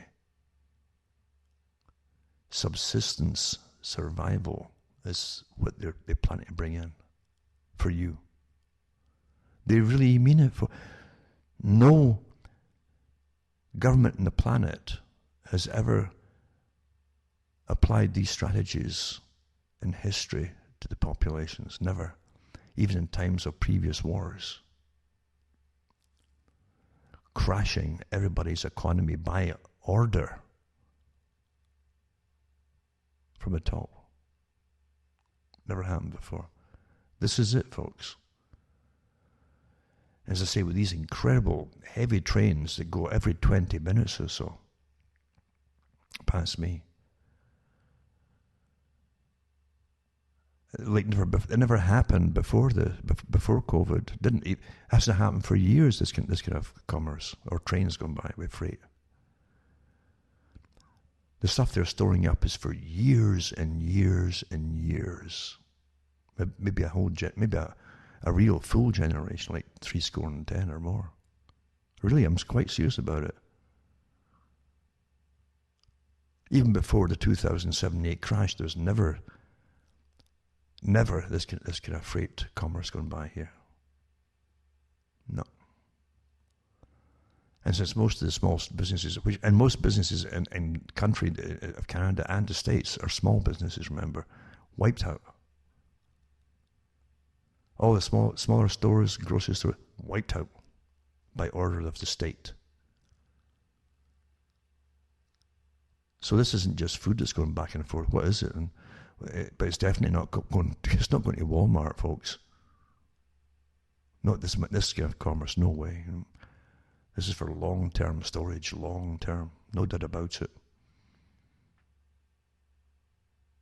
So this is the big one that they've been waiting for years. Now I'm going to mention here an article I've touched on before. It's called The Dangerous Myth of Overpopulation. This is from 2010, this article, by Michael Schneider. It says, today there's a growing belief that many of the world's problems are directly related to overpopulation. Whether it is world hunger, the lack of fresh water, the damage we're causing the environment, or climate change, those who believe in the myth of overpopulation have no hesitation blaming all of those problems on the fact that there are way too many people in the world. What's even more frightening are the solutions that many of those people who believe that the world is overpopulated are proposing. The solutions they propose include more abortion and family planning services, one-child policies, and mass sterilizations. In fact, there are even some of the radical environmental movement that insist that we need to get rid of 80 to 90% of humanity in order to save the environment. Now, this mantra goes down through time with these characters who run the world, eh? And they've always used different guises to do. Even after World War I, remember, people like H.G. Wells, who was a propagandist for the big deep state, you might say, the deep state. He said that people haven't given up enough of their, even though with the mass killing and all the rest of it, that people hadn't given up the idea of sovereignty. So we need another war, he said. And the whole idea was that the war they had in World War I was kind of war, really like last man standing. That's how the war by attrition, they called it, attrition war. That whoever had the most guys left standing at the end would win it. That's how it was really based in pretty well. And he said, well, the people hadn't given up the idea of sovereignty. They didn't kill enough people, in other words, so we need another war. This is what they do, you know. This is what they really, really do. It's astonishing that folk don't know this, and you should. You'd hope that people would know the basic stuff of what happened in in the last 100 years at least, because it's so important to understand what's been going on here. And what you're living through today is just a continuation of the same policy, really, the same agenda, same plans. And you always find the same theme. We need world government run by the right kind of people, right? And Wells' idea was a scientific elite running the world, because he worked for the bosses, you see. A scientific kind of dictatorship, and also a technocratic system where they wouldn't have democracy. It's just too inefficient. And that mantra comes right down to the present day and the Club of Rome, the ones who came up with the idea of blaming too many people causing climate change, which would bring on drought and famine, etc. And that would fit the bill. They said that humankind was mankind was therefore the problem. That would fit the bill to push upon the public. And that's all you've heard ever since then. Is that very, very mantra that too many people, consuming and destroying the world, yada, yada, yada, and causing climate change. And now they've just jumped right into COVID. That was the next part of the plan. And getting it done even quicker. Crashed the economy. Totally, that's the end of your commercial consumer society. Done in one swoop, and that's it. So there you go. Anyway, back to this article. And this article has some bits that could be improved, but actually said that even the UN, the United Nations, has fully bought into the myths of overpopulation. Well, the UN was never for the people. It was not democratic either. It was created by the same group that created the Rothschild for International Affairs, the Alfred Milner group, out of the League of Nations, which they created too. The same group that gave you the World Bank. They created that. They also created the IMF. And they created the Bank for International Settlements. Everything that runs today is privately owned by the same clique. And they're a clique.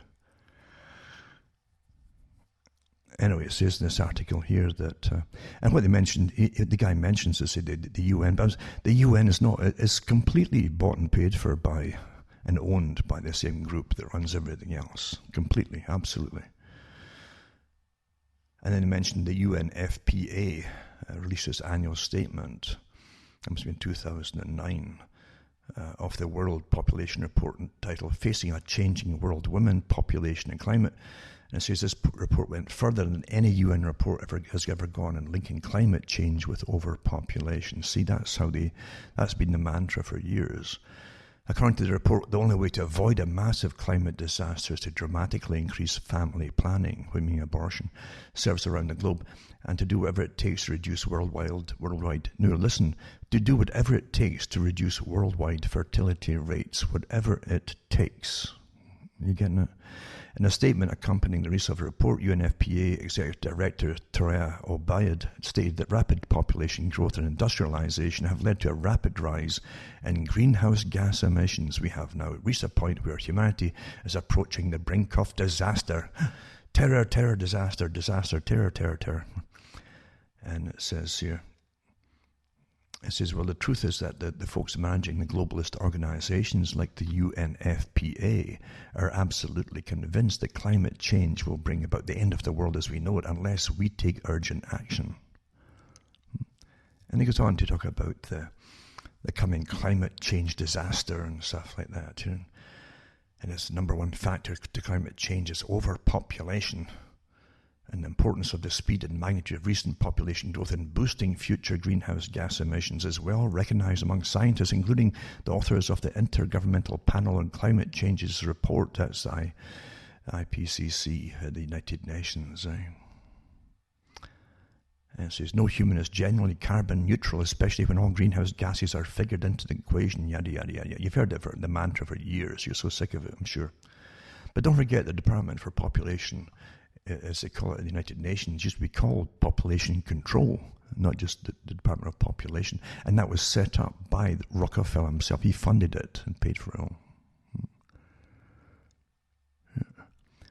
And it goes on to say here, not only that, but Barack Obama's top science advisor, remember this is 10 years old, this article, John P. Holdren, actually co-authored a book in 1977, this is true, which he advocated mass sterilizations using the food and water supply, mandatory bodily implants that would prevent couples from having children, forced abortions for American couples trying to have too many children, and a global police force to enforce population control. This is true, folks. The following is just one of the incredibly shocking quotes in Holdren's book. And it says, a program of sterilizing women after their second or third child, despite the relatively greater difficulty of the operation and vasectomy, might be easier to implement than trying to sterilize men. The development of long-term sterilization capsule that could be implanted under the skin and removed when pregnancy is desired opens additional possibilities for coercive fertility control. The capsule could be implanted at puberty and might be removable with official permission for a limited number of births. You understand what kind of society he's talking about here? Official permission and so on. Right? And he was the top advisor for Barack Obama. I could go on and on about other things that Obama was involved in too. But this is factual stuff, I'm talking about here. And that Holdren actually was part of the co-author of the book. Eh?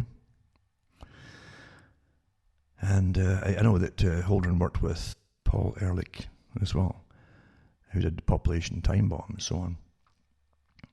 So you understand, this isn't just suddenly started. It's been going on for years until the folk got so used to hearing it, they ignored it. And that's exactly what they're talking about at the top. The people are just not listening, said the IPCC last year. And bingo, you get COVID, eh? But also here, you take this. That was 10 years ago, that article. Now here's something just from last year, eh? And it's called Democracies Under Stress, Recreating the Trilateral Commission to Revitalize Our Democracies to Uphold the Rules-Based International Order. And it says the drive towards deeper integration and greater globalization seemed irreversible until just a few years ago. Now, you take it in sections for folk who have a hard time, who really are not used to really thinking too deeply, And most folk aren't today with the massive onslaught of just data getting thrown at them. They kind of tune out to most things. They don't read. Most folk don't read today. They really don't. Everything's pictures, you know. But here they're talking. This is the Trilateral Commission. This is the big organization of technocracy. The ones they appoint them towards head positions across the planet, including running nations. When anything happens to prime ministers, and remember the organization of central banking systems, right? All connected together across Europe and elsewhere. They actually appointed a couple of their members who were trilateral members. One of them was appointed to run Greece at one point, another one was appointed to run Italy in place of a prime minister for a period. This is the future. They brought it in already, and done it without any blowback from the public, who really don't understand what's going on most of the time. So here's a Trilateral Commission that was designed and to break out of the Council on Foreign Relations, you know, a higher department, you might say, of the real doers, the ones who do things and get it done, regardless of democracies and so on. This is their own publication I'm reading it from. So it says, the drive towards deeper integration with greater globalization seemed irreversible until just a few years ago. Irreversible from, well, who was pushing it? Well, they were pushing it. The deep state was pushing it for years. Global government, globalization. See?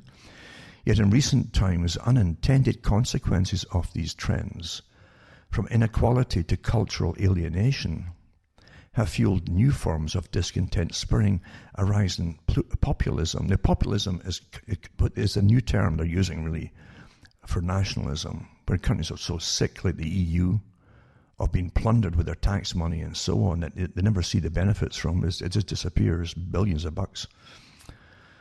It's utterly corrupt. And so they want their own country. It's all, I mean, the whole idea is to run what's in your area even. That's the whole idea of having elected representatives. Forget parties. The party's a con system. It's a club run by the big elites. But you're supposed to elect someone that represents you and your people and your area and the concerns of your area, financial and otherwise, you know. That's long gone, that.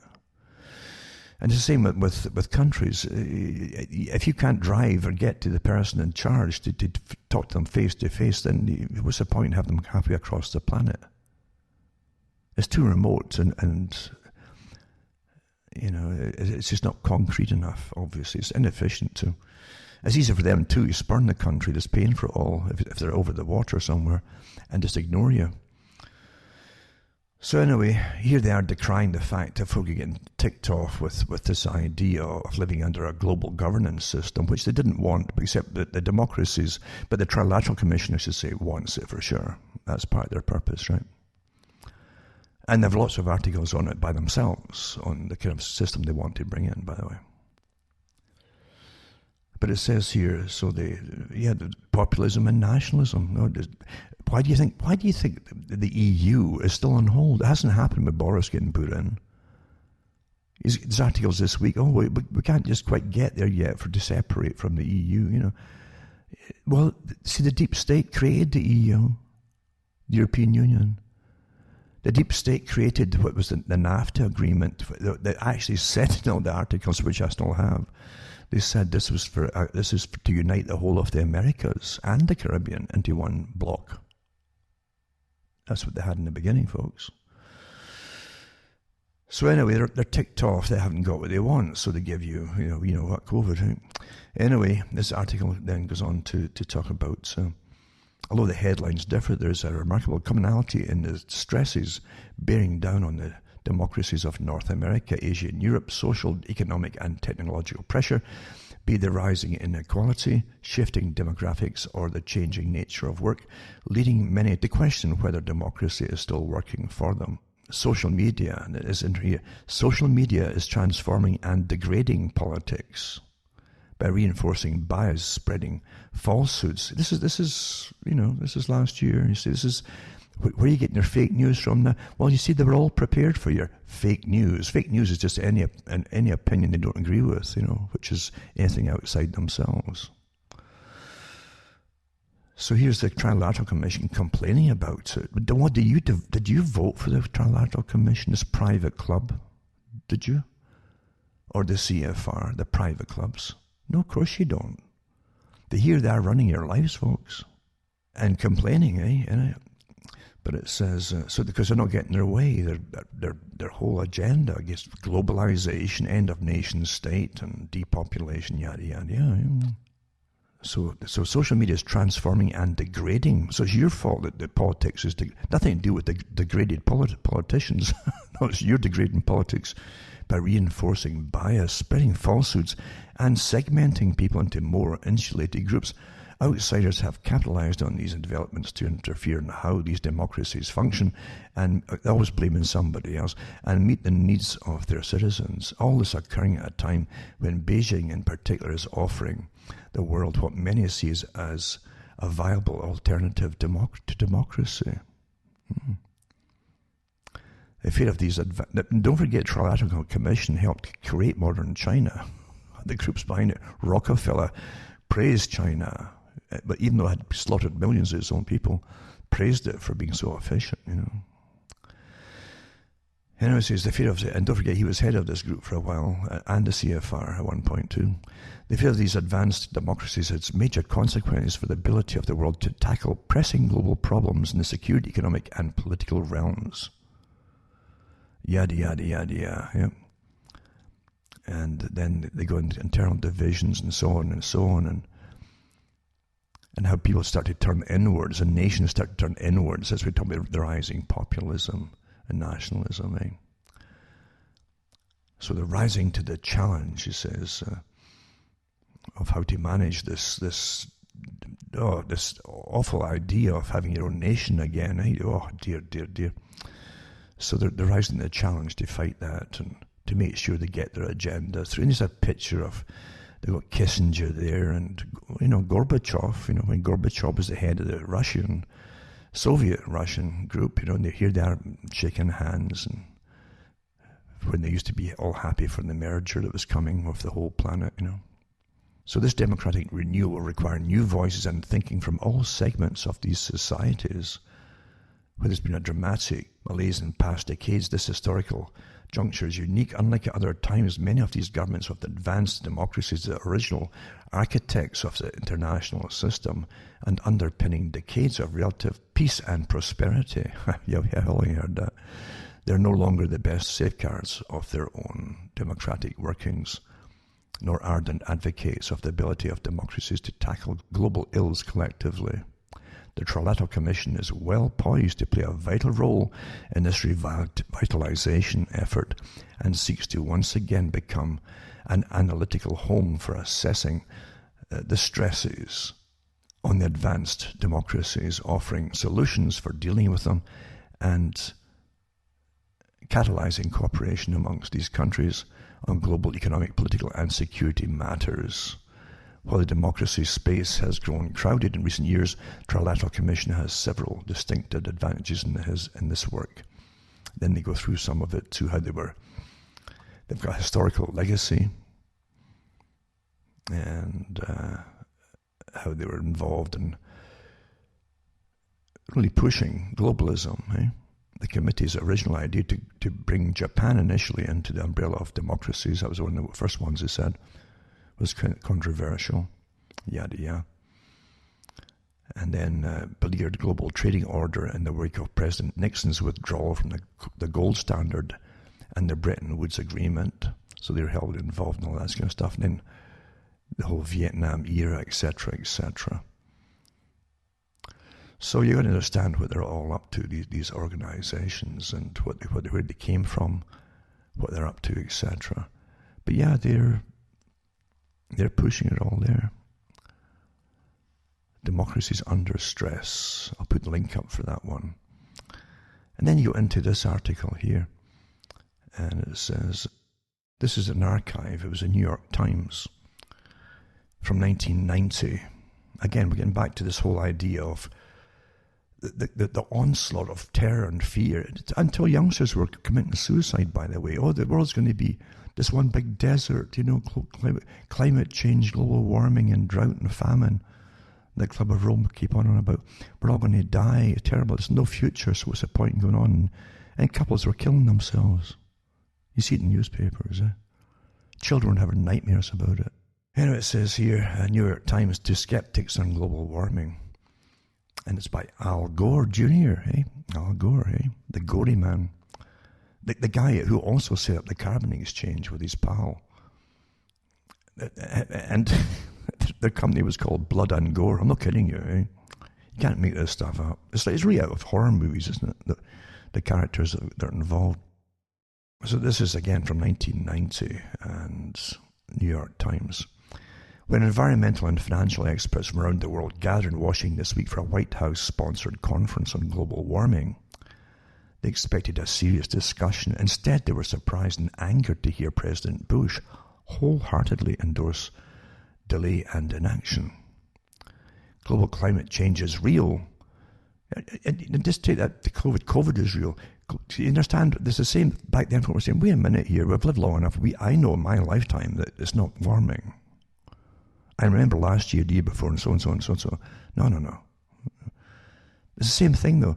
It's a great thing. Most folk don't remember very much about even 5 years ago. So it's easy to 5 years ago, people were melting in the streets in the summer. They'd end up being a puddle on the road, yeah, right in front of you. So it's the same kind of thing with just one to the other, you see. Now it's better, they've got a little minute thing that no one can see and say it's the biggest killer on the planet. Pretty good, eh? Anyway, global climate change is real, eh? This is Al Gore. It's the single most serious manifestation of a larger problem, the collision course between industrial civilization, are you getting it? Industrial civilization and the ecological system that supports life as we know it. So there you are, you see. The purpose of Earth Day is to alert people around the world to that impending collision, and yet the Bush administration, according to leaked memo, is advising its policymakers that a better approach is to raise the many uncertainties and argue with other skeptics that nothing should be done until unresolved questions are definitely answered. That's a Papa Bush, I guess. What are the skeptics' questions? Here are several of the most prominent. None of them stands up under scrutiny. It says, question, aren't the dire predictions about global warming based on unreliable computer models, just like COVID and so on, eh? Remember Neil Ferguson, eh? How many folk would die? He had the same kind of computer.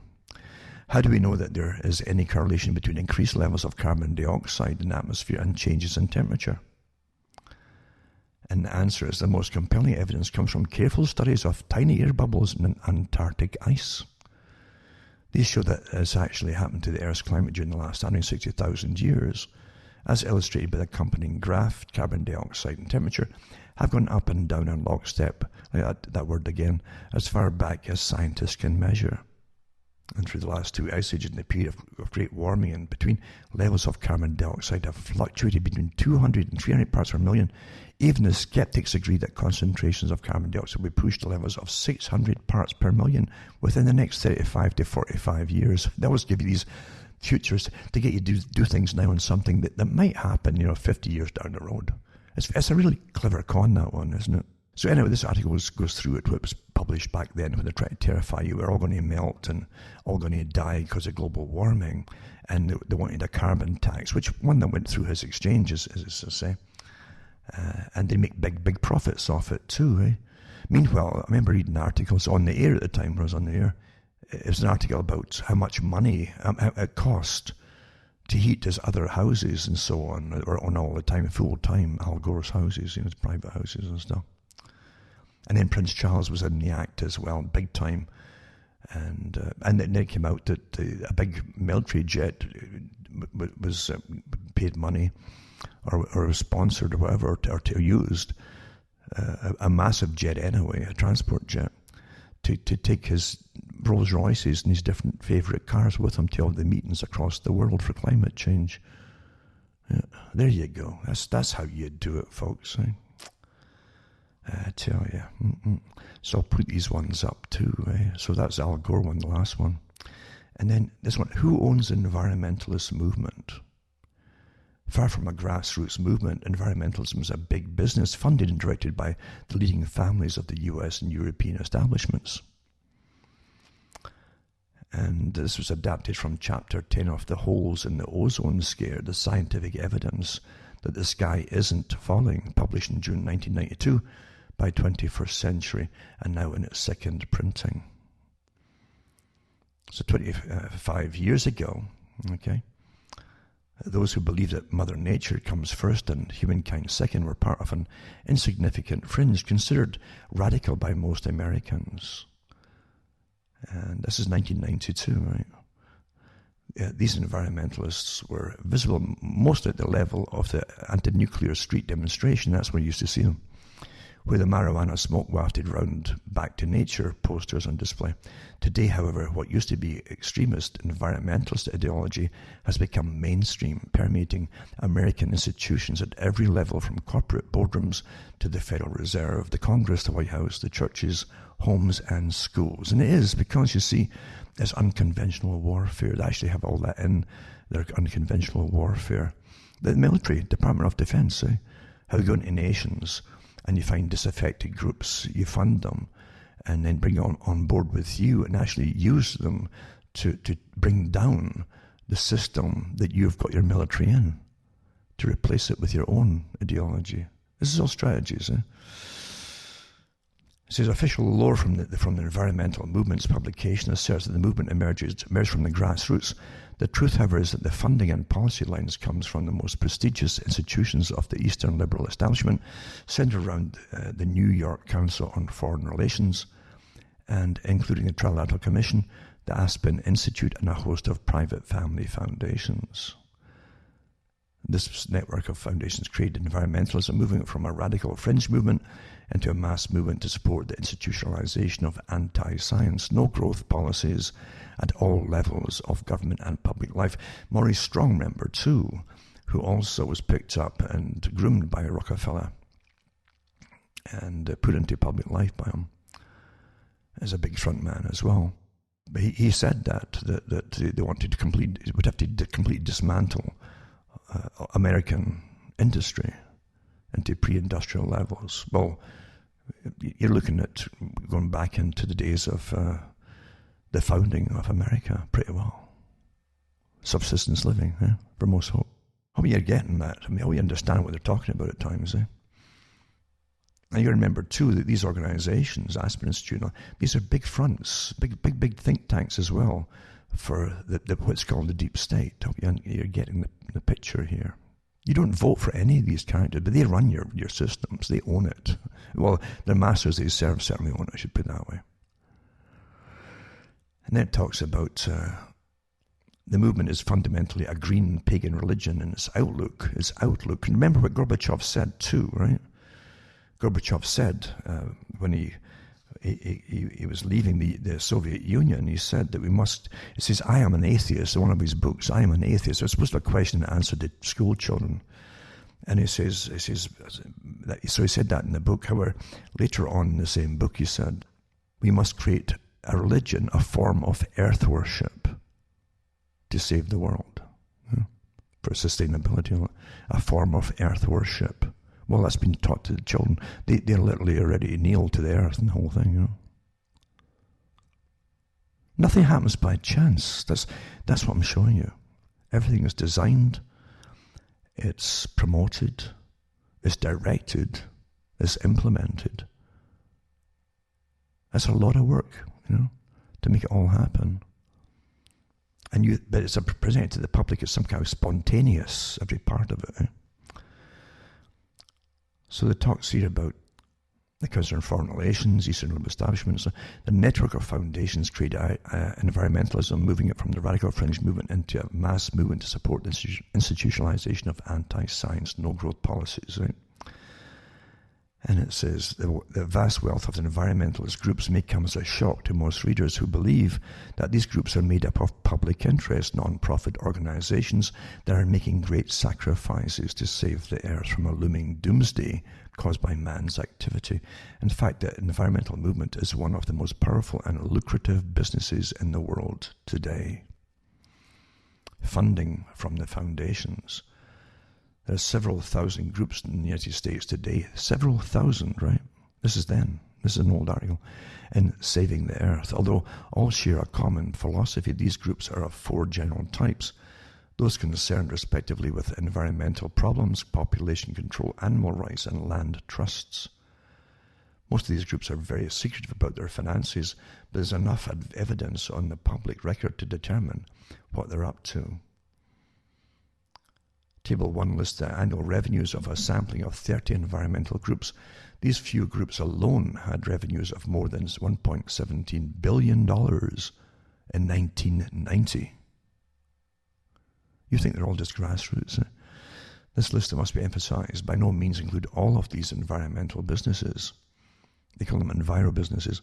It's estimated that there are more than 3,000 so-called non-profit environmental groups in the U.S. today, and most of them take more than $1 million a year. That's what they take in. The Global Tomorrow Coalition, for example, is made up of 110 environmental and population control groups, few of which have revenues less than $3 million per year and land holdings of more than 6 million acres. There's a lot of land, eh? Worth billions of dollars, is just the best known of more than 900 land trusts now operating in the U.S. The Global Tomorrow Coalition. 6 million acres. That was then. And Table 2 lists the grants of 35 foundations to 2 heavily funded and powerful environmental groups, the Environmental Defense Fund and the Natural Resources Defense Council for the year 1988.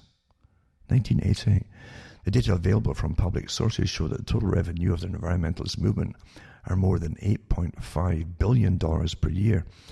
If the revenues of law firms involved in environmental litigation and of university environment programs were added on, this figure would easily double to more than $16 billion a year. This point is emphasized in Table 3, which lists the top 15 environmental groups receiving grants for environmental lawsuits and protection and education programs.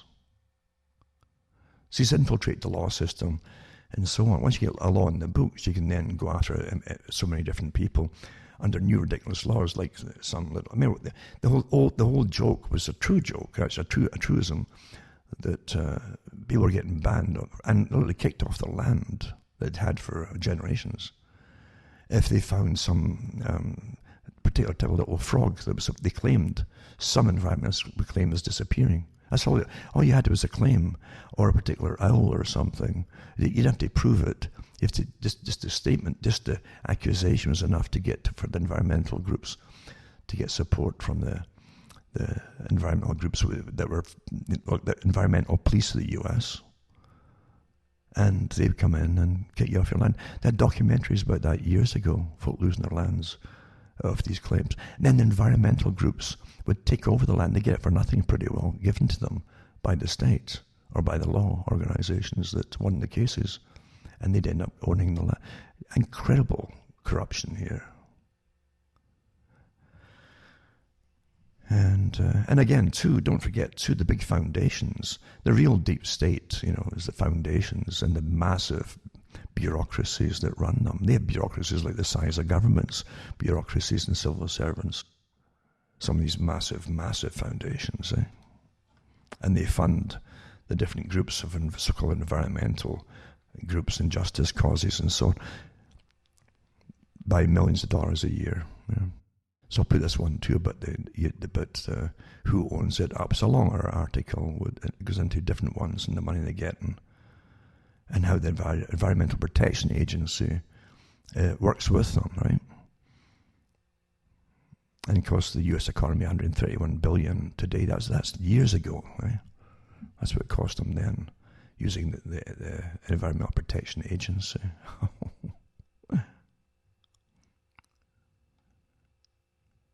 It says the figure will have risen to more than $300 billion a year by the year 2000. Well, it's probably more than that. It was more than that. And here we are in 2020. And they get funding from the U.S. government to do it all, too. Just astonishing. Your government's got nothing to do with helping you folks. Nothing at all. Another article here, too, is... let me see. Prince Charles... Now, Prince Charles, it says he's at it again. Right? This is 2019. It says, issues a new 18-month climate tipping point after previous 100-month deadline expires. See?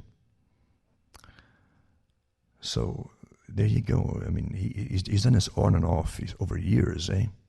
You're all going to die if you don't... We've got 90 days to fix it, blah, blah, blah, this kind of stuff. So this was 2019, a year ago. Everything happens a year ago. It's very often important to understand what happened a year ago. You had the climate agreement group in discord about it all because Trump wasn't backing them. And they said they'd have to do something more drastic to get their agenda through. Right? Well, COVID came along. Then last year again, Charles is at again issues new 18-month climate tipping point after previous 100-month deadline expires.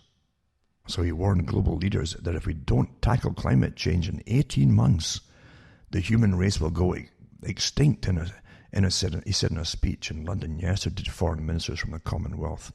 I'm firmly of the view that the next 18 months will decide our ability to keep climate change to survivable levels and to restore nature to the equilibrium we need for our survival, Prince Charles said. Right? Then it's got a flashback. 2015, Prince Charles gives world reprieve, extends 100-month climate tipping point to 35 more years. That was then to 2015. Well, how come he's back to 18 months again? So he was never good at school, mind you. It was pretty pathetic. But it says, the Prince of Wales warned the global leaders that if we don't tackle climate change in 18 months, the human race will go extinct. No, really, he says. Here are his actual words in a speech in London yesterday to foreign ministers from the Commonwealth. He says, I am firmly of the view that the next 18 months will decide our ability to keep climate change to survivable levels and to restore nature to the equilibrium we need for our survival. And then it goes back to 2015 with his speech then, 100-month climate change to 35 more years. And it says, so on July the 18th, 2015, it says that the world has just 35 years to save the planet, right? In 2015, UK Western Morning News interviews with Charles revealed that His Royal Highness warns that we have just 35 years left, eh? So it keeps giving you flashbacks and so on. Flashback, Earth serially doomed. United Nations issues new 15-year climate tipping point, but the UN issued tipping points in 1982 and another 10-year tipping point in 1989. I mean, see, we should have been all gone long ago, over and over many times, but it never happened, eh? But don't let facts get in the way here with an agenda, eh? The upcoming skeptical climate documentary called Climate Hustle, what came out, will feature Prince Charles' exclusive monthly tipping point countdown. For a while, Prince Charles diligently kept his monthly climate countdown, it says. There's been no doubt that unless greenhouse gas emissions reach their peak within about 100 months, just 100 months, it may well be too late to stop temperatures rising beyond dangerous levels, Charles originally declared in 2009. There you go, and he stuck to his tipping point timeline. In 2015, Prince Charles seemed to lose hope. We're running out of time. How many times have I found myself saying this over recent years? Yeah. So these tipping points, as they call them, climate tipping points, have been a staple of the global warming movement for decades. And it gives you other flashbacks. Gordon Brown at the UK mentioning it too. Only 50 days to save the world, he said in 2009. And 2009, NASA's James Hansen, he's famous for it, declared Obama only first term to save. He's only got one term to save the planet. And Hansen declared Obama only has 4 years left to save the Earth, or flashback to 2009. 5 years to save the world. To keep changing it, as I said. They've all had their... Again, this Hansen, too, is quite the fanatic. He's a real, eco-warrior. He used to lead groups down to destroy power plants and things like that. And he was employed by NASA. Yeah. In 1982, Mustafa Tolba, executive director of the UN Environmental Programme, that's the UNEP, warned in May 11th, 1982, the world faces an Ecological disaster as final as nuclear war within a couple of decades unless governments act now. And 2010, flashback, 1,000 years delay, Green Guru James Lovelock, climate change may not happen as fast as we thought, and we may have 1,000 years to sort it out. Right. And flashback 2007, New Zealand scientist in 2007 says, on global warming, it's all going to be a joke in 5 years. So I'll put these articles up for those who don't realize you've been terrorized most of your life, especially the youngsters growing up. They got this taught this in school. You're all going to die. You're all going to die. People are bad. Too many people. And you'll see them in the streets. The Extinction Rebellion, all the rest of it, all funded at the top. The leaders are always funded. It's the followers are the terrorized, useful people. I won't call them idiots because they're not idiots. They're just brainwashed and used. Obviously, that's how bad it is. It's quite something. It really is quite something, isn't it? Then you have this one here too. And it's the Prince of Wales warned global leaders they have 18 critical months to solve climate change and restore the balance of nature, ensuring the survival of the human race. I'll put that one up as well. In a speech during a reception at Clarence House, the Prince said, ladies and gentlemen, I'm firmly of the view that the next 18 months will decide our ability to keep climate change to survival levels and to restore nature to the equilibrium we need for our survival. Well, I wonder who wrote that for him too. Just 96 months to save the world, says Prince Charles. That's from The Independent. Yep, there you go. See, it's just on and on and on and on. Year after year, sometimes 10 years ago, you're going to die next year, but it doesn't happen. And, terror, terror, terror. But the youngsters got terrorized. Remember reading articles where they were committing suicide, some of them. And utter despair, there's no future. That's what they're really it's so intense in school, the indoctrination of this, very, very visual.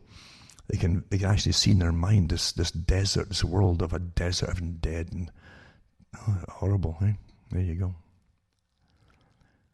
And then another article, 5 ways we know that Al Gore's been running a global warming racket. 10 years ago, Al Gore said we'd only a decade left to save the planet from global warming, but Earth has been doing just fine. Why do we listen to this man? While preening at the Sundance Film Festival January 2006 during the premiere of his Inconvenient Truth fib-umentary, it says, Gore made his grand declaration that the former vice president said, in the words of AP reporter taking down his story, that unless drastic measures to reduce greenhouse gases are taken within the next 10 years, the world will reach a point of no return, he says. A planetary emergency, yeah. 10 years later, he's probably hoping that everyone has forgotten about his categorical statements. The terrible truth for Gore is there's been no planetary emergency. Not one of the dire predictions he and the rest of the alarmist community made has come to pass. In fact, there's plenty of evidence that he's been running a racket, and here's how we know, and then they go into it. Once the Earth hasn't warmed in nearly 20 years. I think it goes through different records and fight fact with what they claim is fact and so on. Climate change, 12 years to save the planet, make that 18 months. BBC, oh my goodness, 2019, see? This is all last year, You see? They were furious at the climate change meetings that they had because the US wasn't going to back them and finance it and so on. I mean, the whole agenda for depopulation and austerity in a post-consumer society all hinged on this big con, climate change. And they keep going on. So this article in the BBC is the same thing, going to cut the carbon by 2030 and all that by 45%. But today, observers recognise the decisive political steps to enable the cuts in the carbon to take place will have to happen before the end of the next year. Oh my God, if you cut it by 45%, well, that's getting you off your car, isn't it? Well, don't worry about them soon too when you can't get gas because of COVID. It's all coming down the pike, Deliver significant results now, the UN General Assembly President calls COP25 climate conference. Yeah, get it done now, he says here, eh? There you go, 2019 again. It's imperative that the COP25 climate conference is underway in Spain delivers significant results now. Tijana Mohammed Bande, President of the UN General Assembly, said Tuesday. So there you go. And he said that the consensus reached through the Paris Agreement to limit the rise of temperature to 2 centigrade above pre-industrial levels and efforts to hold to 1.5 centigrade. It's absolutely nonsense. Again, it's the same thing as COVID with the figures and stuff they dish out there. It really is. You can knock them apart so quickly. And this article here too is the future shape of things. Eh? Before I read the future shape of things, I should really mention again, cuttingthroughthematrix.com, right? You can buy the books and discs or just send donations and list all my official sites in case I get knocked off anywhere where you're seeing me. And hopefully you can still get the talks then, on Sunday nights. I think I'm on BitChute as well, and you can get me some maybe on YouTube. But things are changing fast because you can't speak out against pretty well anything now that's mandated as an imperative at the top. They're really going after people now. There's only one authority now, or one truth authority on every topic. That's it from the very top. This is an incredible tyranny. It's actually, I think it's a step beyond the old Soviet system, especially when they're using all electronic media and massive cyber warfare against everybody. I can have timeouts on satellite speed. Just looking up newspaper articles, just the articles. No, that's how bad it is. Yeah, they're really hammering you, As I said, they actually admit they're doing it. They've let loose, the articles from a few weeks ago, they've let loose the cyber warfare departments of the military upon the public now, in Canada, Britain and elsewhere, who speak out against the official lines on certain topics. So cuttingthroughthematrix.com, remember I said a few bucks my way. It really helps because I've got different sites to keep up and cost cash and so on. I want to upgrade things as well because my stuff is old, my equipment. And I want to keep going through this because this is the big one. This is the big war of your lives, folks. And more so than any previous war, this is completely change your life for good. You're not to come out of a war and go back to industry or working. No, this war is the war upon you. That's and the establishment that runs your nations. You can't complain to them because they're the ones doing it, folks. This is pretty unique as well. The coup was long ago. And I've said before, you don't realize that you get the same, in the US especially, you get the election propaganda coming out. When it gets election time, you see the flag gets wrapped around every candidate and the songs are sung, their tradition. You don't realize that you're 180 degrees in your views and opinions in politics than you were years ago because it's the same marching songs and everything. It's all symbolic, you see. And it fools you to what you're really watching. What do they stand for these days, 180 degrees around. Even the morality and culture too is 180 degrees around as well. They don't really. You've adapted into it so smoothly you don't even notice it. So this war is going to change everything, and they want to bring you into pre-industrial society. Are you getting the picture? You won't have the energy. Energy for electricity and so on, in a pre-industrial era, folks. They mean what they say. They say that the target of making it healthy is energy of all kinds, so they're going to reduce it and to almost make it extinct in some areas. You're starting to get. They mean what they say, folks. Bill Gates, the eugenicist, and his father, say, and I loved how Bill Gates tried to alter. He did a little clip trying to alter what he said about population control, and how vaccination, he said, can make healthier people, but it may help reduce population. Well, he came out to try to justify that, you see. But a little clip he put up, where he said, he said vaccination makes people healthier, But no, what he didn't say, that he didn't clarify it properly. What he did not say in it was that population drops, not because of vaccination, you see, unless you're deliberately sterilising them, but population drops in a natural system where the folk are bringing in wealth and buying what they need and so on, a better lifestyle, better health, etc. And then they tend to become materialistic and have fewer children. That's what he did not mention. It's not to do just with this vaccination, unless he does mean that they sterilise people. Huh? But I certainly would not trust that character, or any of them by that matter. No way at all would I. Why would you trust any of these characters? Most of these guys you don't even get to vote for, including Al Gore, eh? Huh? You're getting a picture here. And yet that's who's decided, who ran the climate change agreements and everything, and set up the climate change and the Paris Accord, and they brought you Maurice Strong before that with his big agenda too, eh? At the Rio Summit, etc., for austerity, bringing a pre-industrial society by dismantling all industry. You naughty people enjoying your lives and using the money that you earn for yourselves, for goodness sake. Well, they're going to teach you, aren't they? And they're going to tax it all back from you. And they said in agreements a few years ago, and Canada pushed it too, they said, that when Canada said that, supermarkets and all the producers must increase all the prices of their groceries. What? Well, it wasn't the grocery stores that were demanding it. No, the government was demanding that they do it. Because, you see, they're going to now increase all the prices of energy. Food is energy for you folks. That's one form of energy. Food, very important. And they did that. They just shot up in price. It's still going up in price too. And then they'll phase out beef. That's what they're doing to meat, you see. To bring in Gates' new system of you get your meatless veggie burgers and things like that. But she owns a patent on one of them, eh?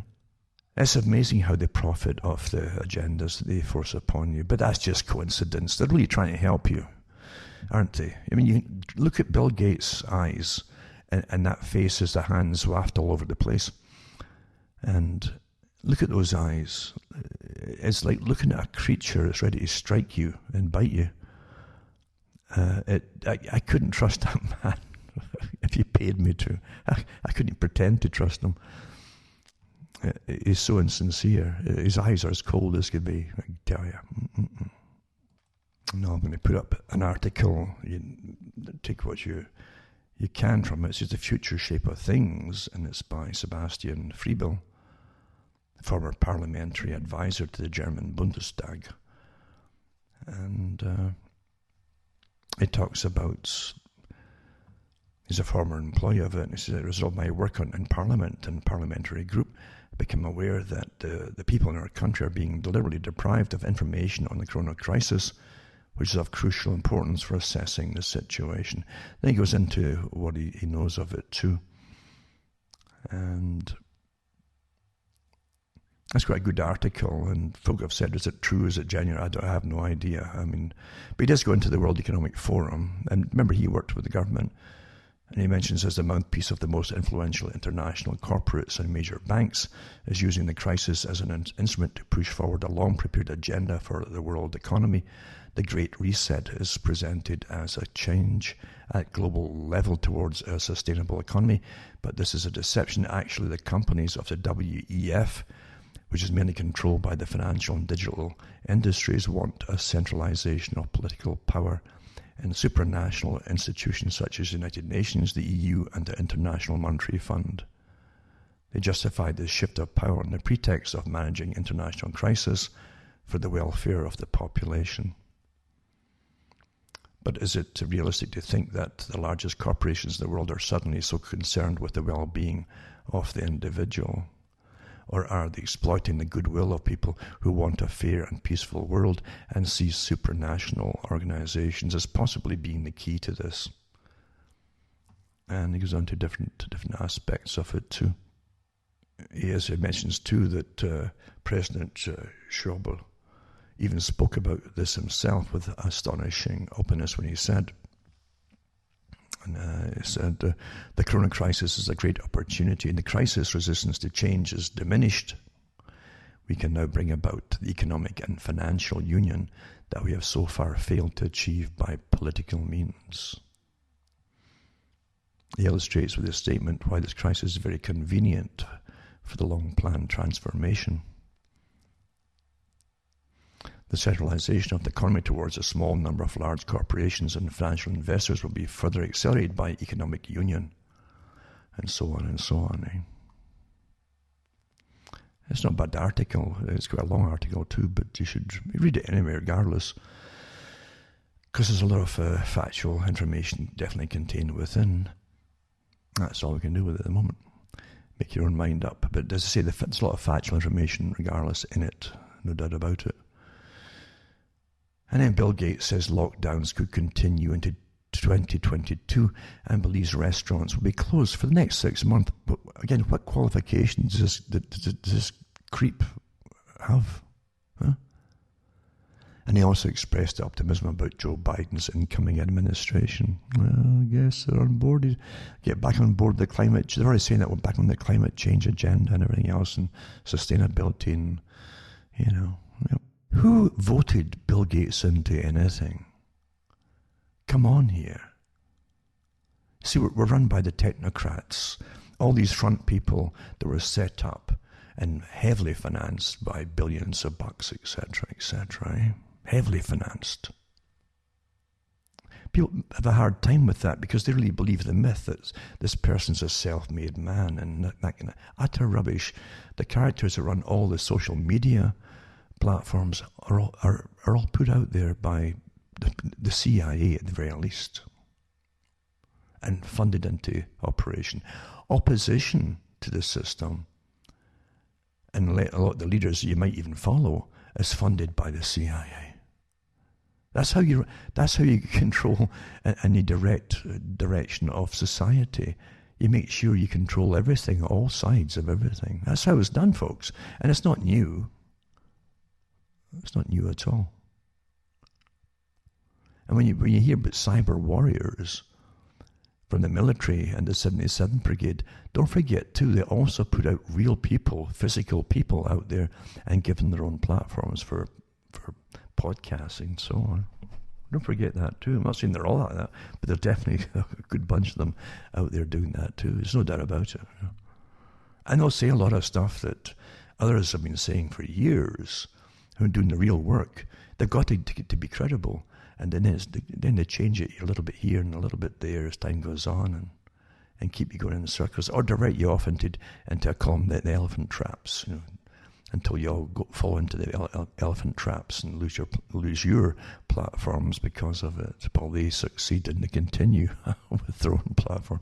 It's just astonishing that folk never learn, eh? So everything that's out there that you might think speaks for you is not yours. But be very careful, is what I'm telling you, that's all. Be very, very careful. No, I won't read any more about Bill Gates. I can't stand the man. Personally, that's just me.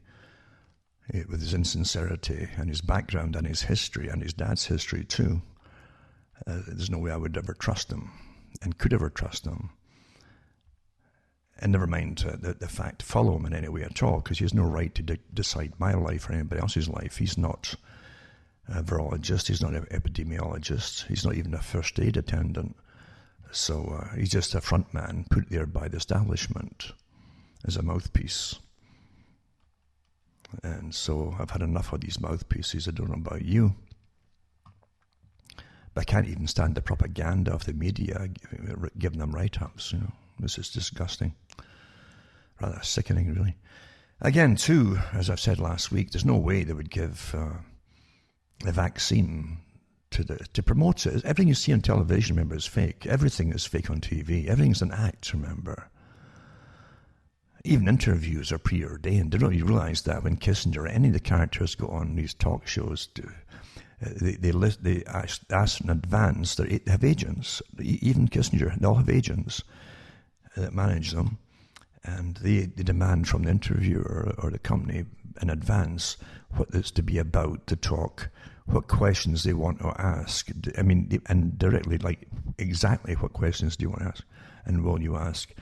And they come back with, no, don't ask this question or that question or whatever, but yada, yada. And they go back and forth and get an agreement before the person comes on the show. And it's scripted, it's directed, and they go line by line as prearranged. Do you realize that? That's always been like that. I hope you understand that. So there you go. That's how it is with these characters. So there's no way they would risk a real vaccine on an elderly woman in their 90s on live television, especially when you've had deaths in the volunteers beforehand and things like that. There's no way. It could wreck the whole immunization program immediately. Sterile water, perhaps, if they gave it. I don't know if you saw it too. One of them in the States there, you saw a male nurse giving another male nurse an injection, supposedly. But there was nothing. The plunger in the syringe was fully down, depressed. Meaning there was nothing in the syringe. It was a complete charade, really, isn't it? To con the public. So that failed, that one. And folk naturally, they saw it. But this is the lengths they're going to lie to you, to make you do something that your body, your brain is telling you no, perhaps. And there's no end to the shenanigans that it'll get up to make you think it's so quite. Even though the data is coming out that folk have died, 6 died in the trials apparently, and with one of the particular vaccines, they've all had problems. And it's a short, they haven't had time. It takes years. It takes 10 years to follow up after effects that hit people. And you're supposed to believe if they've rushed this out in a matter of months.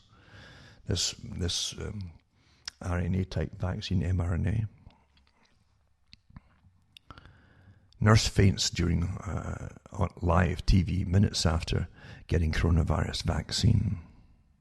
So during live TV, right? And you can see the clip too if you want it. So this is to be a public relations exercise. Here's the nurse in charge of a unit taking it, and isn't that wonderful? And she's going to be quite happy and tell you there's nothing to it.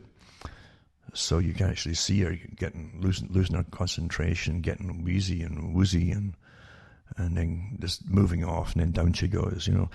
Amazing too to see how slow the response of the folk. This is a hospital. Of the professionals getting to her to get her all, get the legs elevated, all the rest of the feet elevated, and as her blood pressure sinks to 0. So she says, all my staff, we're excited to get the vaccine. They should try to follow the script, right? We're in the COVID unit, so therefore, my team will be getting first chances to get the vaccine, Ms. Dover said. And I know that it's really, she says, then sorry, I'm feeling really dizzy, she continued. So that was 17 minutes after she got the Pfizer BioNTech vaccine. And down she went. Interesting too, the BioNTech, it's bio and then N-T-E-C-H, like N-T-Ech.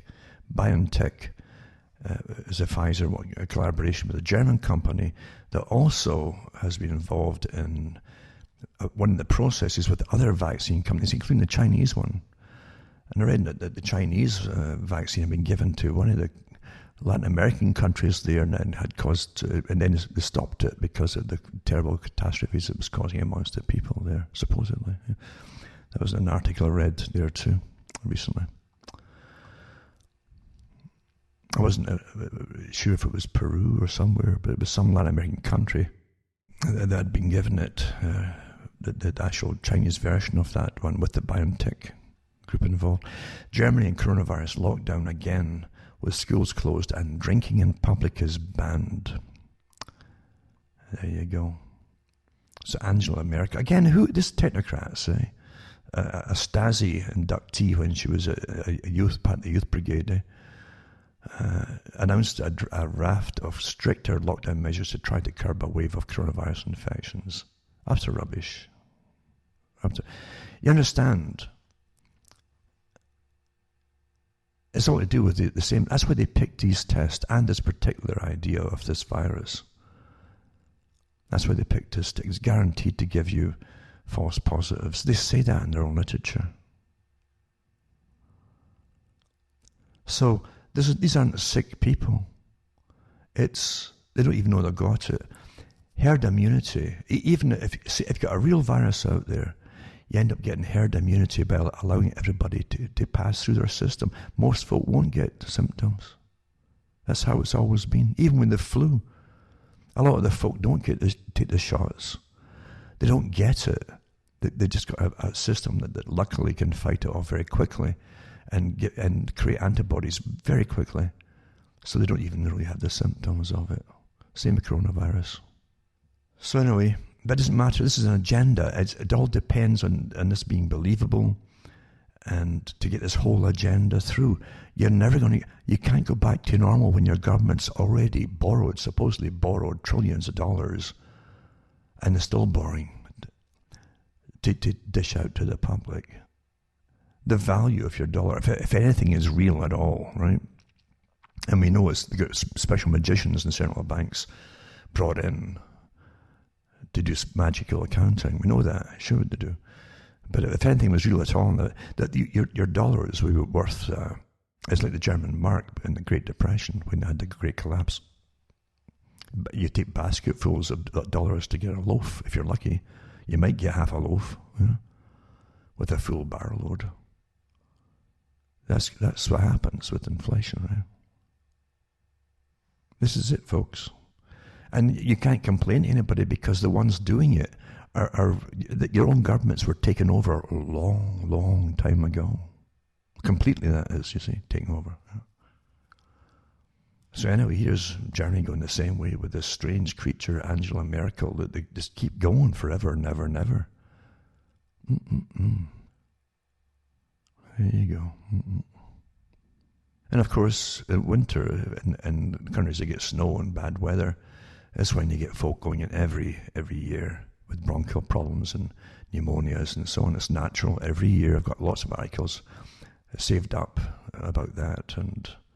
But facts don't matter. It's a massive agenda, folks. Everybody's getting labelled as COVID, in hospital. Group overseeing $10 trillion, right, called Guardians for Inclusive Capitalism, signs partnership with the Vatican. Right? There's 2 or 3 articles like this. This is the oddest pope, who's completely on board with the elimination of nation states, the borderless world and all the rest of it. And definitely Jesuit, he's on board with the climate agenda too, completely in sustainability. I mean, he's their man, He's definitely their man. And the religious sense of it, and he's got quite a background too, that lots of his own people in his own nation are very suspicious of him too for his background. But anyway, he's the guy, and he belongs to these groups that are with the top capitalists as well, the Guardians for Inclusive Capitalism. But it's got nothing to do with inclusive or helping. It's all doublespeak, isn't it? The Council says its formation signifies the urgency of joining moral and market imperatives. To reform capitalism into a powerful force for the good of humanity, according to a release published Tuesday. Under the moral guidance of the Pope, it says it invites companies of all sizes to harness the potential of the private sector to build a fair, more inclusive and sustainable economic foundation for the world. Well, that's exactly what Klaus Schwab said as well. A fair, more inclusive and sustainable economic foundation. Just coincidence that, though, And get this, the council is led by a core group of global leaders called the Guardians for Inclusive Capitalism. This group, who you have likely never heard of till today, apparently meet annually with Pope Francis and Cardinal Turkson. I remember I've seen it before. And it represents more than $10.5 trillion in assets under management, companies with over 2.1 trillion of the market capitalization and 200 million workers in over 163 countries. There you go, right? Lynn Forrester de Rothschild, founder of the Council and managing partner of Inclusive Capital Partners, commented, capitalism has created enormous global prosperity. It's also left too many people behind, led to degradation of the planet. See here, sustainability is not widely trusted in society. The Council will follow the warning from Pope Francis to listen to the cry of the earth. The cry of the earth, and cry of the poor, and answer society's demand for a more equitable and sustainable model of growth. Sounds like a fascist kind of socialistic communism to me, you know. Isn't that what it is, really? More efficient technocracy. Huh? And it's got a list of the people in it, and yeah, Lady Lynn Forrester de Rothschild, there you go, founder and managing partner of Inclusive Capital Partners. Yeah, there you go. I tell you. Yep. You couldn't make this stuff up, eh? One of the first US Pfizer COVID vaccine recipients has serious reaction. Yep. A healthcare worker in Alaska being closely monitored in the hospital after the worker suffered a serious allergic reaction to Pfizer's COVID-19 vaccine. Hospitalized with anaphylactic shock comparable to similar reactions reported in the UK. What stands out with the American worker is that this person had no previous allergy complaints, according to Zero Hedge. In response, Pfizer said it was working with local health authorities to assess the details of the report about potential serious allergic reaction. Yep. They'll probably come back and tell you she had the wrong genes for their vaccine. That's what they do generally with vaccines when these things happen. Oh, you get the wrong genes, you know. Yep. I didn't know there was any right genes. I guess the right genes are more acceptable to foreign stuff getting put into your body, maybe. And again, more ones on Pope Francis partners too, from Forbes magazine too. Partners of corporate titans to make capitalism more inclusive and fair. There you go. Is it real or just corporate virtue signaling? Well, it's just the same agenda as Klaus Schwab, actually. And then from their own site, Our Guardians, you know, and it says using their combined imagination. Again, this is reimagining things. Combined imagination, influence, and resources to change capitalism for good. Join the movement, and it gives you again the different members of it too. Yep. And then too, now the South China Morning Post is an article, as I mentioned already, to do with one of their own vaccines being used in Latin America from China and being stopped because of what was paralysis. It was causing different paralysis and neurological damage in the people who were getting it. Now, the Celts have been the bane of tyrants for a long time, you know. The Celts have always, as I mentioned before, had an allergy to tyranny. It's just natural, you see. And the Romans found that out too. I mean, Romans, you understand, that the only country that the Romans couldn't conquer was Scotland. Did you know that? Everywhere else they conquered it. They invaded it, but they couldn't conquer it. They were driven out. And that's why they built walls. This famous thing with building walls was an old idea, and it was built to, you know, it was actually built to keep the Celts in their own areas. And even that didn't work. They just clambered over these walls and continued with their business. But anyway, you have a tyranny, and they keep rebelling every so often. They get stubborn, you see, and they keep rebelling about things that they don't like. Things are being imposed upon them. It's bad enough being a class-driven society where you used to have the upper crust of England, you know, the aristocracy being appointed over you, Lord this and Lord that and so on. It's like Lieutenant Governor for Scotland and for Ireland and places like that, you know, that were governed, meaning you're a satrapy of them, really. And you're a peasant, an inferior peasant, and they kept letting you know you're inferior too. The first thing they would do in Ireland, same as Scotland, was to try and stop you speaking your language. The Gaelic language was the natural language. And all kinds of punishments if in school, if the children kept talking in their own tongue, you see. And then you can reinforce it by bringing in a posher kind of language. For the Scots, they had a kind of posher kind of language, and it was a bit affected, I always thought. But it was to make people feel uncomfortable having a working class common language. So, because in Scotland you had the old English tongue, which they called Scots. It was really old English, you see. And it came when the Normans invaded England. Lots of the English folk, the Saxons and so on, moved north into lowland Scotland to try and get away from it all. And they brought with them the old language, you see, of the old Anglo language, the Celtic, the English language, or Anglo, and the Germanic tongue as well. It was a mixture, Anglo-Saxon, and that became merged with the Scots tongue, and you got the old Scots tongue that wasn't Gaelic, so there's three languages. There was Gaelic, the old Scots tongue, and then you'd had to learn English in school so the teacher could understand you.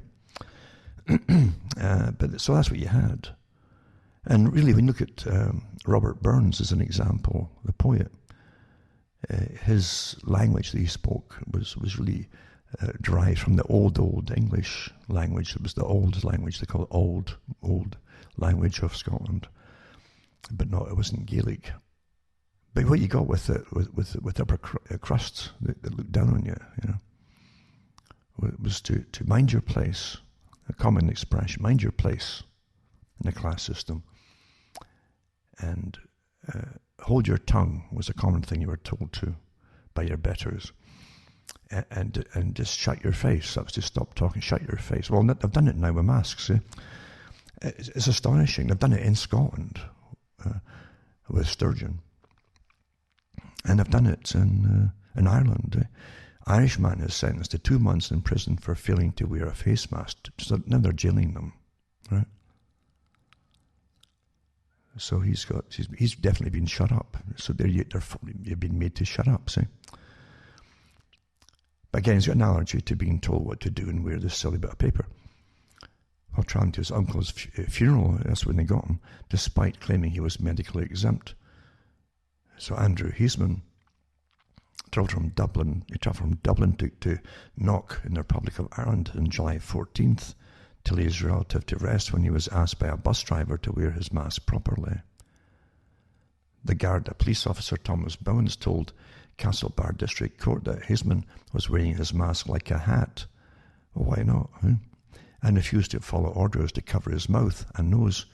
Well, that's quite natural. See, your nose is meant to breathe with, and any obstructions will impede your breathing.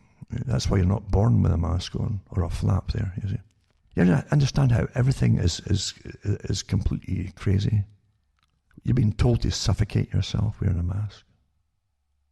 So he told the authorities he was medically exempt and that under data protection laws he was not legally required to provide evidence of, having a problem and being medically exempt.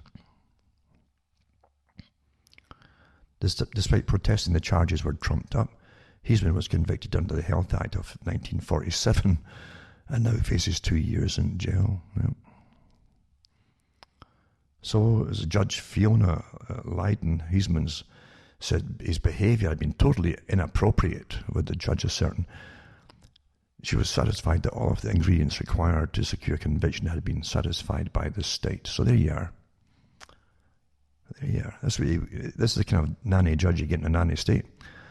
And that's what everything is now. They're all nanny states now, aren't they? Yeah. They don't really believe in a democracy in nanny states. So I'll put that this. There you are. Shut your face. There you go. Wear that mask, I'm telling you. And the WHO experts, like communists, WHO, urged Scots to wear face coverings when visiting family and friends over Christmas. Well, I don't know. It's a risky festive period this year. Risky, they say, yeah.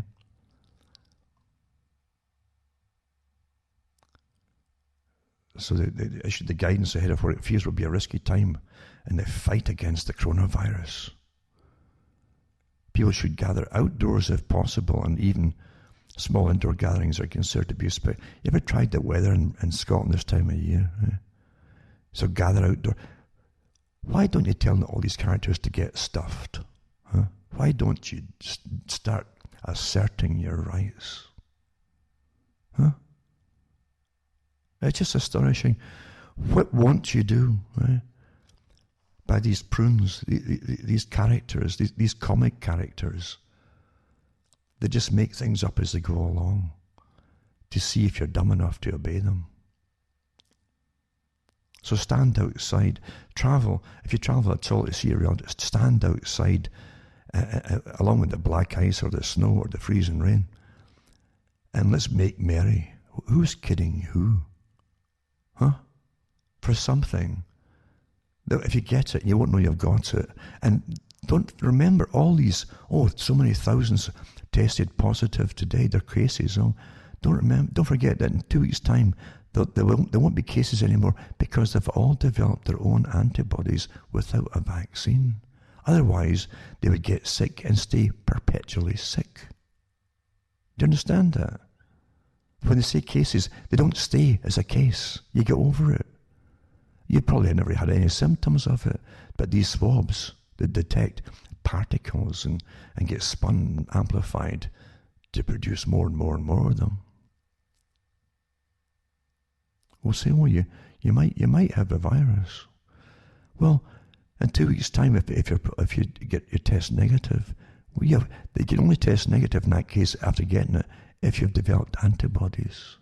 So up until now, say about 2 weeks ago or a month ago, all the thousands have done positive, so we'll obviously have antibodies now. But let's not talk facts here. Where's that come into this stuff where they're telling you to put obstructive material on your mouth and your ear passages? So anyway, so there you are. Scots should wear masks and maintain physical distancing when meeting up with their loved ones over the festive period, according to guidance. But they say that some may find it awkward to wear a mask in front of friends and family. It is awkward, because when you start to eat all that Christmas pudding and that, it gets all sloppy and mushy on the mask, and it crumbles and turns into paper mache. Goodness sakes, eh? There you go. So this is your... Remember that early articles in the spring when the perpetrators of this whole hoax here were in shock themselves, in kind of gleeful shock, because they couldn't believe it was so easy to get the whole nation to comply, shut all their businesses down, go into poverty, wear masks, stay inside the houses, and be terrified to meet each other. They said it was astonishing how easy it was. It didn't take some guy with marching characters going down the streets to force you into submission. It just took massive propaganda campaigns on the airwaves. Okay? Another one too is to do with warp speed. Again, I'll put this one up again. This is from December the 1st of it. It's worth reading again for those who haven't done it already, just in case you haven't. John Whitehead's commentary. Warp speed ahead. COVID-19 vaccines pave the way for a new frontier in surveillance. It goes into the fact that everybody who gets the shot then gives a number and you're traced and tracked for maybe years, actually, to see how you're part of the experiment. They haven't done long-term surveys and trials, so you are part of the trial, no doubt about it. And they want to know and monitor you if any health changes and what they are the permanent, and etc., you see. But it's a good article, and they say that you don't have to dig very deep or go back the nation's history to uncover numerous cases in which the government deliberately conducted secret experiments on an unsuspecting populace, making healthy people sick. And there's got the links to it, by the way. All the links, they're declassified stuff. By spraying them with chemicals, injecting them with infectious diseases, and exposing them to airborne toxins. There's lots of documentaries that were put out too on it. You actually see them doing the experiments. And then it said too that now the same government, just taking every bit of technology sold to us, being in our best interests, such as GPS devices, surveillance, non-lethal weapons, etc., and use it against us to track, control, and trap us, wants us to fall in line as it prepares to roll out COVID-19 vaccines that owe a great debt to the Pentagon's Defense Advanced Research Projects Agency for its past work on how to weaponize and defend against infectious diseases. And the link to that one is there too, for those that want to see it. It's from the drive.com, the war zone. DARPA's virus-carrying bugs aren't officially weapons, but it sure sounds like they could be. This is the article. And it says the Trump administration, by way of the National Institute of Health, awarded $22.8 million to 7 corporations to develop artificial intelligence, AI machine learning, etc., with smartphone apps, wearable devices, and software that can identify and trace contacts of infected individuals, keep track of verified COVID-19 test results, and monitor the health status of infected and potentially infected individuals. So there you go. It goes on and on and on. It's a good enough article, and it does go into lots of links in it too, to what they're telling you, to the facts, to show you to actually bolster the facts and show you it's all legitimate and so on. It says here that everything we do is increasingly dependent on and ultimately controlled by our internet-connected electronic devices. For example, in 2007, there were an estimated 10 million sensor devices connecting human-utilized electronic devices such as cell phones, laptops, etc. to the internet. By 2013, it had increased to 3.5 billion. By 2030, it's estimated to reach 100 trillion devices. There you go. Google's resources, beyond anything the world has ever seen, includes the huge data sets that result from 1 billion people using Google every single day, and the Google Knowledge Graph, which consists of 800 million concepts and billions of relationships between them. The end goal is the creation of a new human species, so to speak, and the NSA, the Pentagon, and the matrix of surveillance agencies are part of the plan. And it says here that William Binney, one of the highest level whistleblowers to ever emerge from the NSA, National Security Agency, said the ultimate goal of the NSA is total population control. The links are all here, by the way. This isn't just made up. This different things you can actually verify. In fact, Binney had it in the Guardian newspaper too. That particular article about total population control. And lots of more. It's a good article with lots of links in it to verify what you're reading. That's important these days. But yeah, it's incredible what's happening. I read too that Israel is issuing clearances or passports to those, or like vaccination passports or COVID passports to those in Israel that want to travel by air to other countries.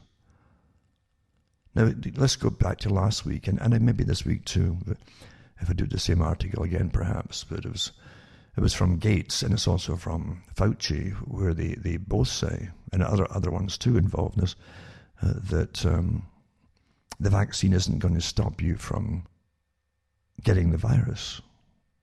What they said, what they're hoping for, and I stressed in last week's talk, hoping, very legalistic terms, to get them off the hook. What they're hoping for is it may, again, here's may, underline may, stop you getting severe symptoms.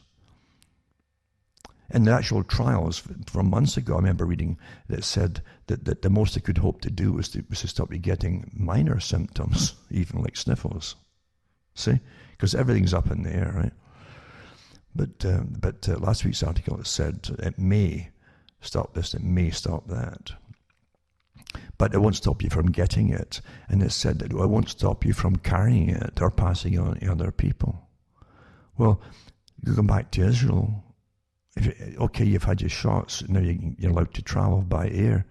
Well, if it's all, well, in that case, then you're just going to pass it. If you got it, you'd be passing it around anyway, wouldn't you? Because it's not going to stop you passing it around.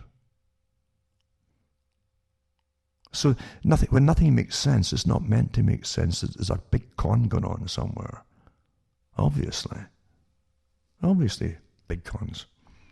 No doubt about it, in my mind whatsoever.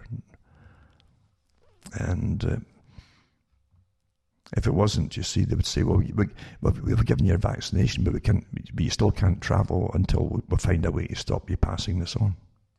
In this article at the top, it also has Man's Conquest of Nature by C.S. Lewis and the Abolition of Man. Man's conquest of nature, if the dreams of some scientific planners are realized, means the rule of a few hundred of men over billions upon billions of men. The abolition of man.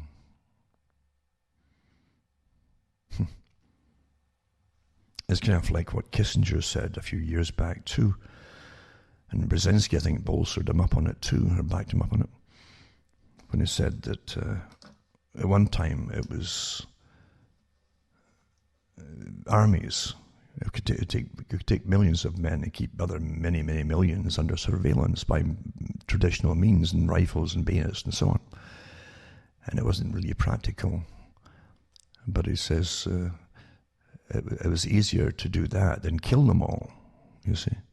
Because they didn't have the ability to just kill a whole multi-millions at once, a single blow. But he said it was much easier to do it now. He says rather than have controlling millions of people, it's easier to eliminate millions than control them. These are the monsters that you're taught are somehow they're just born into these capacities as overseers. You don't vote for them. Everybody quotes them, everybody talks, everybody listens to them and obeys them. But they're never elected into any kind of office by the people. This is the deep state, you see. And the folk don't even know that. They just, Kissinger, oh yeah, he's a famous man, you know. Who made him famous? Famous for what, you know? And that's how it's done, folks. And Brzezinski, of course, was picked up by him and others too, to continue the work and say the same kind of things. Denmark widens the lockdown after record COVID-19 infections. You got to read it too, the article, before you way down until it tells you that it says more than Denmark holds a record for doing more tests than anybody else. Right? So more than 110,000 tests were performed, it says. That's why they've got these supposed new cases, not infections. And I get how many of them are false positive. I tell you. And this is the big one too. It's just in the spring, I remember them saying, because there was debates even then from folk who understood virology, talking about, well, they can't make a vaccine for it because there'll be so many strains, no time at all. You can't get a vaccine, you stop it. Same with AIDS, you see. Yeah. That's why they don't have a vaccine that would stop it. There's so many varieties and strains of it now. Same thing here, and it says, a mutated strain of the coronavirus that caused COVID-19 currently circulated in the UK is unlikely to affect vaccine effectiveness, experts say. They already have a stack of them, maybe a dozen or more, maybe even a couple of dozen different strains already.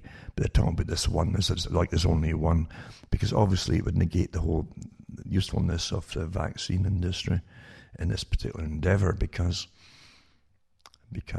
why would it all? What they say, it might be a crossover effect. That's what they tell you the flu shot.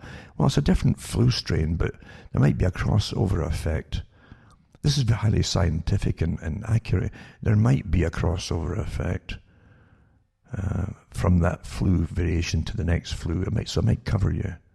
They can't prove it because they never do follow-ups, but they say it might. Well, it's the same with this. You say, well, it's unlikely to affect the vaccine effectiveness, experts say, even though it's a different strain of the coronavirus. Here it goes. It's amazing too. How have they identified? Tell us how they identified it. That'd be awfully important. They had a hard time even getting the previous one. You say so. And generally, see, if a virus starts to mutate into different strains, you get a whole stack of lesser ones. And if you get immunity to the lesser ones, but never know you had it, that gives you your supposed immunity to the further ones, the so-called real crossover effects, folks. if the basic material, most of it is much the same, you see. So, but again, they're going to really play this up and terrify the people, because again, losing interest. The folk aren't just getting sick fast enough, you see.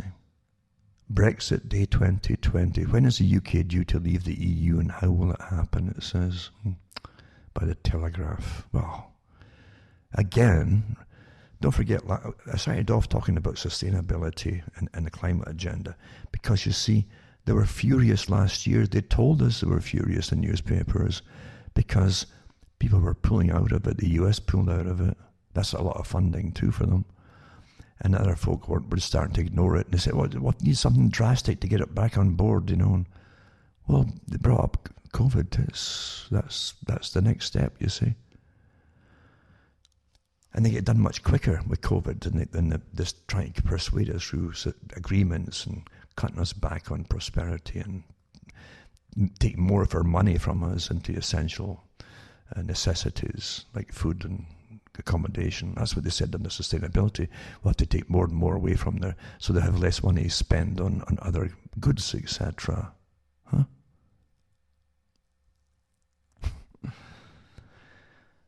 You know, they, them, we've got all their names of the organizations and so on that run us all, but because they claim that they're private organizations. Private organizations that have authority over your government. So wait a minute here, come on here. So you've no one to complain to. There's no chain of command for you to complain through. And folk think they're living in democracies. So they go through this thing with Boris Johnson. And Boris Johnson, I wonder how much he actually pays. Does he have a personal hairdresser to give him that wild, unkempt look? That carefully manicured kind of unkempt look. Huh? Really. Everything is so fake on TV, or in the photographs, I should say. I don't have the TV. But you'll see it on the internet, all right? UK's COVID-19 Christmas policy could have a catastrophic human cost. Oh, no. Rapid testing will be rolled out across secondary schools in parts of London, Kent and Essex to stop the spread. Why not allow it to spread? Then you'd all get immunity. Like we've got immunity against most other things in history. But again, it's nothing to do with that, is it? COVID is just the pretext for a whole new way of existing. I won't say living, because you'd hardly call it living. And Technocracy and the Great Reset by Joseph Mercola. And it's a quite good article too, with a video. And he has James Delingpole interviewing with Patrick Wood. And of Technocracy, As explained by Wood, this new economic system, which is not a natural one, is not based on common pricing mechanisms such as supply and demand for free commerce. Instead, the economy of technocracy is based on energy resources, which then dictates the types of products being produced, bought, sold, and consumed. In essence, energy replaces the concept of money as a commodity. You see? It's a commodity. Energy itself. That's why Al Gore tried to sell carbon credits. You see, carbon exchange, like penalties on what you've bought and how much energy it made to create that item. And they make you pay for it. It's the same agenda as technocracy. Yeah. And one of the fellows who belonged to Technocracy Inc. at the time, back in the 30s, literally walked into the Rockefellers and put his plan to them and got financial backing for it, by the way. Yeah. Some of the richest characters that you know today, they're prominent and fairly new stars. They make them into stars in the who's who industry. Their grandparents were members and founding members of Technocracy Inc., some of them. Well-known names today. It says technocracy is not a political system. Technocracy seeks to eliminate elected officials and governments as a whole. Understand that? Crisis. Oh, we can't go on like this. It's too inefficient, this democracy. Club of Rome. World Economic Forum. Technocracy seeks to eliminate elected officials and government as a whole. And by the way, their officials now are guys like Bill Gates. They're not elected. They have no place in a system which, when fully implemented, would run itself more or less automatically with input at the top by the technological masterminds. There's also no room for nations or nationalism that might influence behavior. As noted by Wood, Aldous Huxley's dystopian novel Brave New World offers compelling glimpse into technocracy. There's no political system. It's all run by engineers and scientists and the algorithms they create, as noted in description for technocracy, the hard road to world order. While the technocratic plan has been underway for decades, things have been rolled out in rapid succession this year. If you formed the impression that we're all suffering from some sort of boiled frog syndrome, you'd probably be right. Self-evident rights have been stripped from us, and people have more or less grown to accept situations that would have been unthinkable a year ago. We've been told to work from home and avoid going anywhere. Our businesses have been shuttered to protect public health. We've been told to wear face coverings even while outdoors, while eating and in our own homes. We're now told we'll have to have vaccine passports if we want to get on a flight in the future. And world leaders are openly talking about the Great Reset. You know, who voted these world leaders in? We didn't. Now, the central banks were obviously part of the plan too from the very beginning. The central bank system is crashing as we speak, having reached the end of its functional life as the global debt burden exceeds the country's ability to pay interest. But the reset they're talking about is not another central bank system. It will be centralized, yes, but again, the very basis of the global economy will shift away from commodity of money to the commodity of energy. In the interview, Wood explains how the technocratic elite members of the Trilateral Commission in particular have influenced and manipulated economic regulations to ensure their success. Sustainable Development Agenda 21 is all technocracy. Then they give you Technocracy 2030, a glimpse into the future. It was from the Forbes, the article written by an unnamed person from the World Economic Forum Leadership Strategy Team, and it reads in part, it's from the Forbes magazine, remember. Welcome to the year 2030. Welcome to my city, or should I say our city. I don't own anything. I don't own a car. I don't own a house. I don't own any appliances or any clothes. It might seem odd to you, but it makes perfect sense for us in the city. Everything you considered a product has now become a service. We have access to transportation, accommodation, food, and all the things we need in our daily lives. In our city, we don't pay any rent because someone else is using our free space whenever we do not need it. My living room is used for business meetings when I am not there. Once in a while, I would choose to cook for myself. It's easy. The necessary kitchen equipment is delivered at my door within minutes. Shopping, I can't really remember what that is. For most of us, it's been turned into choosing things to use. Sometimes I find this fun. Sometimes I just want the algorithm to do it for me. It knows my taste better than I do by now. The concept of rush hour makes no sense anymore since the work that we do can be done at any time. I don't really know if I would call it work anymore. It's more like thinking time, creation time, and development time. My biggest concern is all the people who do not live in our city, those who we lost in the way, those who decided that it became too much, all this technology, those who felt obsolete and useless when robots and artificial intelligence took over big parts of our jobs. Those who got upset with the political system and turned against it, they lived different kinds of life outside the city. Some have formed little self-supplying communities. Others just stayed in the empty and abandoned houses in small 19th century villages. Once in a while I get annoyed about the fact that I have no real privacy, nowhere I can go and not be registered. I know that somewhere everything I do, think, and dream of is recorded. I just hope that nobody will use it against me. All in all, it's a good life. Remember, too, what I'm reading here is pretty well like Brave New World. That's what you had in Brave New World. And you had the savages and barbarians outside the cities that had been there for generations. They didn't come in to the city and then, conform and be part of it. And then it's got Microsoft's international patent, and it gives you the patent number, WO-2020-060-606.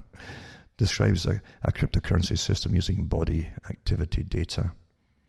It was filed in June the 20th, 2019. That was the patent.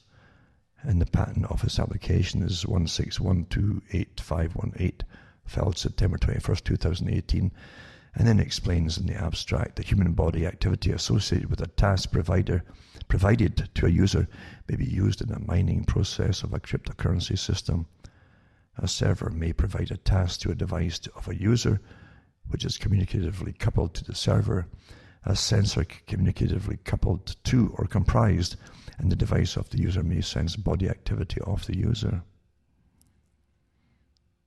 Data may be generated based on the sensed body activity of the user, and cryptocurrency system communicatively coupled to a device the user may verify if the body activity data satisfies one or more conditions set by the cryptocurrency system and award cryptocurrency to the user whose body activity data is verified.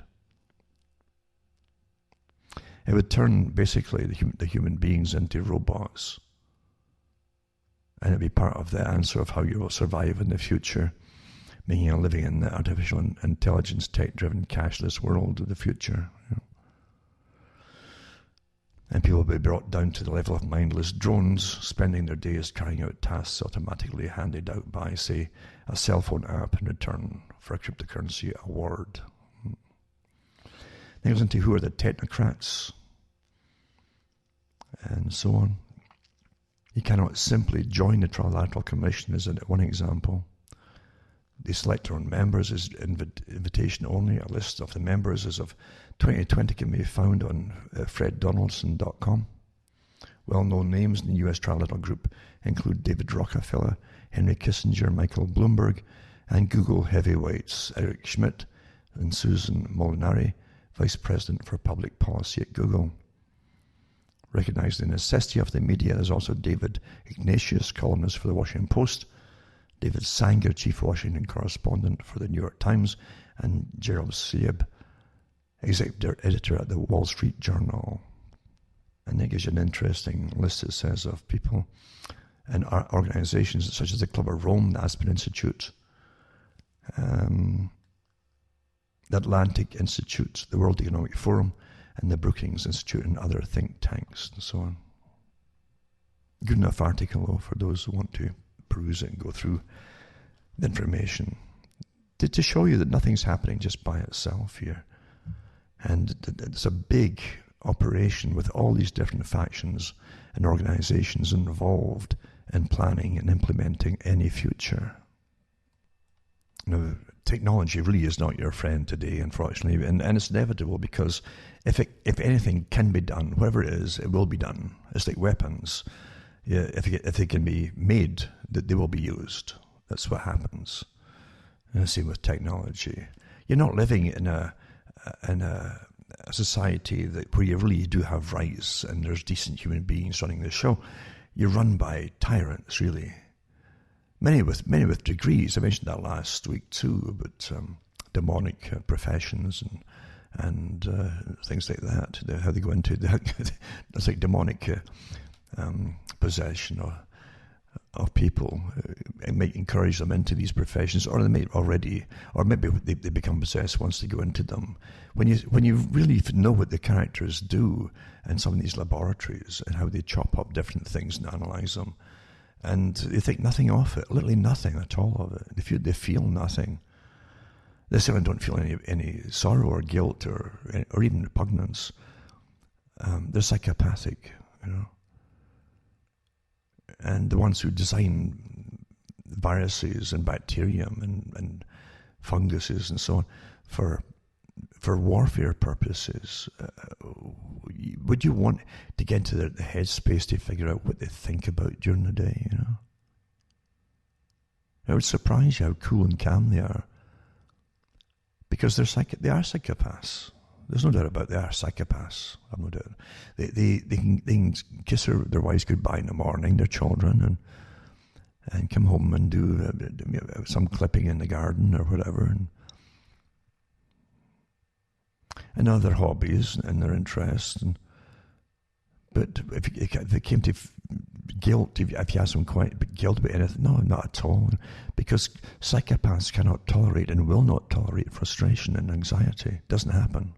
It's part of the signs and symptoms of the psychopath. They work off anxiety through other people.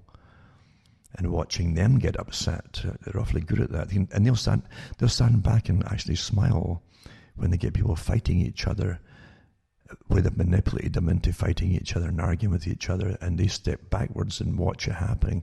It's an incredible performance if you ever watch it happening. But yeah, they're cool and calm, and that's what you'll find about them. They don't panic so quickly. A new satellite can peer inside some buildings day or night, but don't worry, the company says it can't see inside your home. But then I think it tells you later on, well, not most homes, you know. So it's called the Capella Space Company. Launched a satellite capable of taking clear radar images of anywhere in the world with incredible resolution. It can even see inside some buildings, including spotting airplanes inside hangars. Though only in the case of lightweight structures, the company clarified, they're not dense ones like high rises or residential homes. Well, I would call them pretty light residential homes. Unlike most of the huge array of surveillance and observational satellites orbiting the Earth, this satellite, Capella 2, can snap a clear picture during a night or day, rain or shine, it says. And it turns out that half the world is in nighttime and half the world average is cloudy. And when you combine those two together, about 75% of the Earth, at any time it's going to be cloudy, nighttime it's going to be both. It's invisible to you, and that portion is moving around. So it launched a platform allowing governmental or private customers to request images of anything in the world. There you go. A capability that will only get more powerful with the deployment of 6 additional satellites next year. Is that creepy from a privacy point of view? Sure. But Banasa Day is the name, says it is also plugs numerous holes in the way scientists and government agencies are currently able to monitor the planet. So there you go.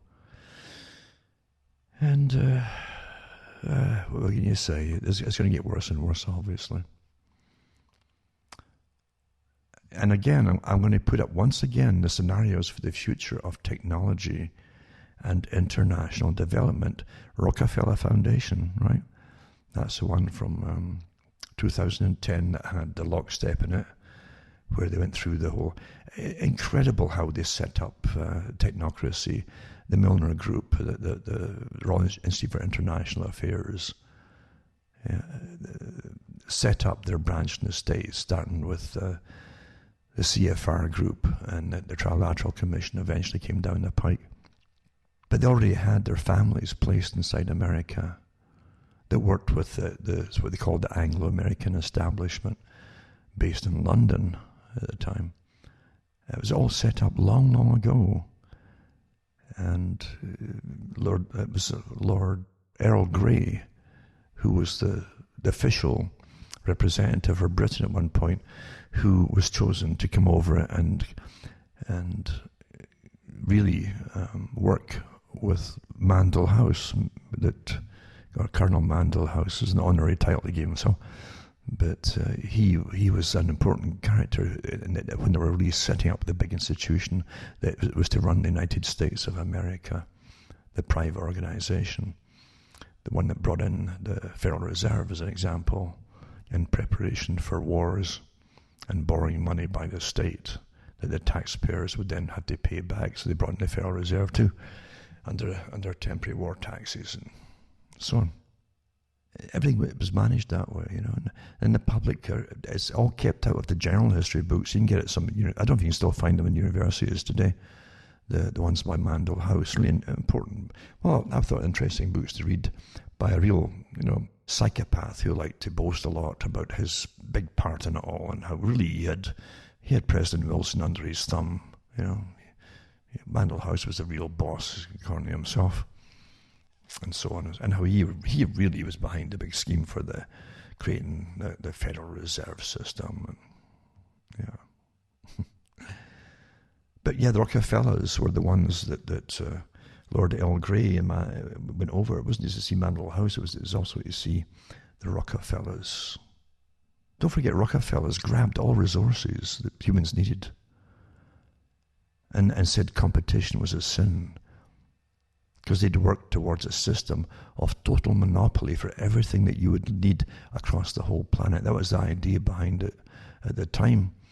And they would go after the wealth of the world. They would grab the gold supplies, the diamond supplies, and they would run the world properly. And eventually they would use democracy to get the public on board, and then withdraw democracy, and you end up with technocracy. It's all the same system, you see. So you should really try and wade your way through 54 pages. It's not much compared to some of these PDFs, but they have everything in here too. Absolutely everything in here for the future. It's 2010, right? And it's quite good.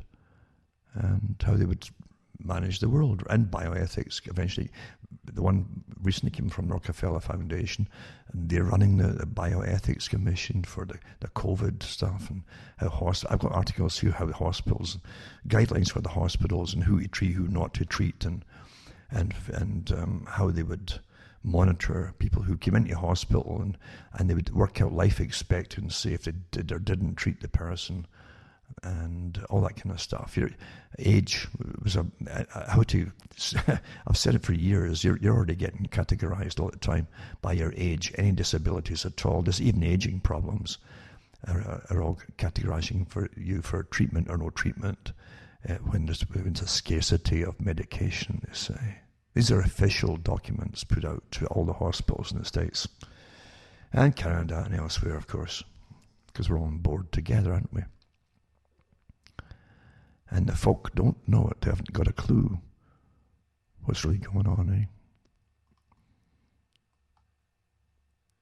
Also, Peter Nygaard is interesting too.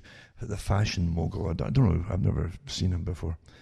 He was arrested in Canada amid sexual assault allegations. And he said that he's a fashion tycoon. His ex-girlfriend allegedly acted as his madame. And Peter Nygaard was accused of hiring a sex worker to rape his teen sons. Nygaard employees scrubbed computers amid FBI raid, lawyers claim, inside the twisted world of rapist designer Peter Nygaard. And a book has been put out too, I think, as well about it.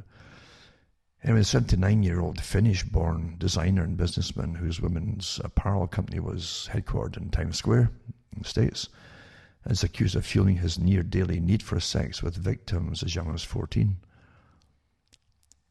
So he's living in Canada. He was nabbed in Winnipeg on Monday at the request of the US feds.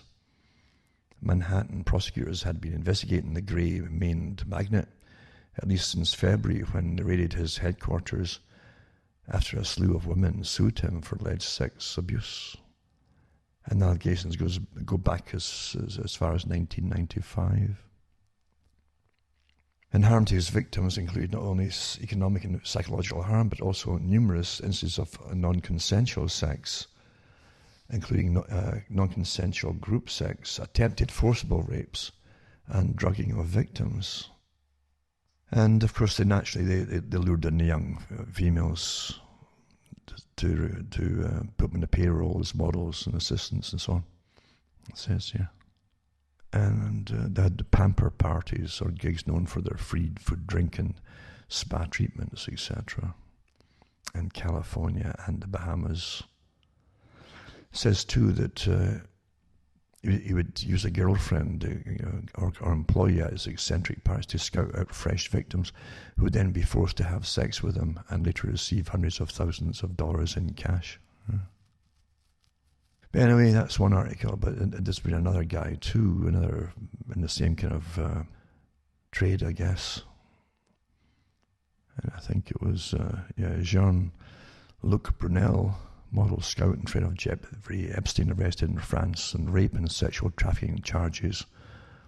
And that's December 17th, New York Daily News. So they're definitely going after some people. I don't think these stories even grab people anymore, because we're living in such a degraded society now anyway.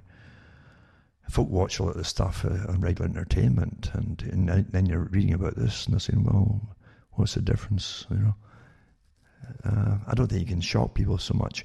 That's why they end up getting really good children. Once no one gets upset about children getting used, then it's all finished for everybody, because we're so jaded and debauched by the cultural and the culture industry. A war on the people. Everything you take for granted as part of the war apparatus is used upon you in culture, you know. And again, you think it's all quite natural simply because it exists, you know, the culture industry, your music, your movies, and all the rest of it. It's all managed the same way, you know, for different purposes than you can possibly imagine. And to keep you living in the land of the muses. You know, you're amused. And the muses, of course, were magicians to an extent too. They had magic and techniques they could use upon you to lull you into situations and states of mind that perhaps you shouldn't be in either. You know, not just the nice ones and pleasant music and so on, but they could actually hypnotize you into a kind of where you wouldn't even deal with things that you'd be completely defenseless, put it that way. And so the article here goes into this Brunel being arrested and so on, and it says that he's accused of applying Jeffrey Epstein with new victims, so he's one of them that's applying with, and reportedly been arrested by authorities in Paris on charges of rape. This went on for years and years, back in the 90s. I remember there's a good documentary put out in Canada years ago on the model industry, and it did follow some of these recruitment agencies for models, and you saw the same characters. I wouldn't be surprised if Epstein was one of them, but you definitely saw the same characters traveling across the world. They had all these competitions all the time for by these model agencies, and you would see the same guys acting as judges. And then at the end of the program, they showed you these young females who were in 15, 16, who were they'd all been used for sex, and quite a few of them by that time very quickly were addicted to cocaine, you know. And that was just the way it was done. So as we go on for years and years and years, society was getting more debauched and debauched and debauched. And again, even when people claim that they've been abused, it doesn't have the impact that it would have maybe 30 years ago of things that came out of then, you know, or 40 years ago. Nothing shocks the public now, as I say, when they're watching stuff under an entertainment and under the guise of fiction along the same vein, you know. And doesn't speak well of people, does it? We're a sad lot indeed. We truly are. Now here's the article I mentioned earlier it's from Johns Hopkins Center for Health Security and National Organizations. And it says, call for action to implement crisis standards of care during COVID-19 surge. This is bioethics, you see. And it says that it's sent out to hospitals and health departments and all the rest of it. And it says that, so the Johns Hopkins Center for Health and Security and 8 other national organizations have issued a statement calling for immediate action to implement crisis standards of care, CSC, right? During the current COVID-19 surge. By the way, they've had these standards, some of them already long before COVID. But what it means now is they're vamping them up, adding to them, and it's going to be permanent eventually. See who you treat, who not to treat, regardless of what the problem is. CSC occurs when healthcare resource shortages, such as staff, hospital beds, and medications, are severe enough to require a change in conventional standards and processes care. Many hospitals and localities are experiencing such shortages now. When limited resources require tough decisions, CSC plans to ensure the most good is done for the largest number of people. The situation ethics and so on. And and joint statement. They give the link to the joint statement, recommends key actions for governors, state health departments, hospitals, health systems to support, plan for and equitably implement crisis standards of care. And it says a list of the CSC tools and resources also available. And they tell you that so that they lay it out for you where it's going to go and so on, who you treat, who not to treat, and all the rest of it. All the links are on this article, and I'll put that up for those who want to peruse it and see what's already been planned pretty well, and where it's all supposed to go from here, basically. This article 2, this next one is from the World Economic Forum, another white paper put out in October 2020 called Resetting the Future of Work Agenda, Disruption and Renewal in a Post-COVID World. And it's got different parts of it. Resetting the Future of Work Agenda, transform organization design and work design, empower an agile and distributed workforce, explore hybrid working options, pivot to remote working, redesign the workspace, align new technology skills, embrace technology for business transformation. This is your whole 5G rollout for monitoring and etc. Integrate reskilling and upskilling, cultivate health and well-being, safeguard physical and mental health, and consider total well-being. That's a big one, actually, well-being, because wellness is what they also call it, right? Because there's ways to treat you, even psychiatrically, if you're not happy enough under terrible conditions. That's all part of that too. Enable safe return to the office, build human-centric leadership culture, empower local leaders and improve communication. This is your NGO groups and stuff coming into it. Your new apparatchiks, in a sense, you call them. Enhance employee listing and enable human connection. Re-emphasize diversity, equity, and inclusion. Again, all this meaningless drivel. Embrace stakeholder capitalism, protect workers, reimagine, just like reimagining education by Bill Gates, reimagine layoffs, right? Responsibility, integrate gig workforce, GIG workforce, so integrate it, a call to action, etc., etc. No one voted in this private club, the World Economic Forum, but again, you can see it's part of the deep state, obviously, working with the climate agenda too, and sustainability. It's all the same agenda, exactly the same agenda, folks, with different faces on it to fool the public. That's what it's all about. And most folk never figure it out. But I'll put it up for you, for those who want to go look through it. It's a PDF. And some folks do like to just know things like that, right? Bill Gates' family eugenics in COVID-19. Can't fully understand Bill Gates until we know about his and his father's agenda to depopulate our world. A lot of the stuff is stuff I've talked about for years, about Bill Gates and agenda, eugenics and all that.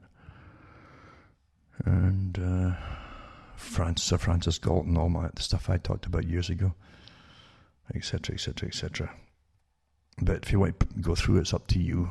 And also, this is a weird one. And it's pro-death group, right? Pro-death groups. It's euthanasia. Recruits Satanists in an attempt to take over Canadian pro-life palliative care hospice. This is mainstream news, eh?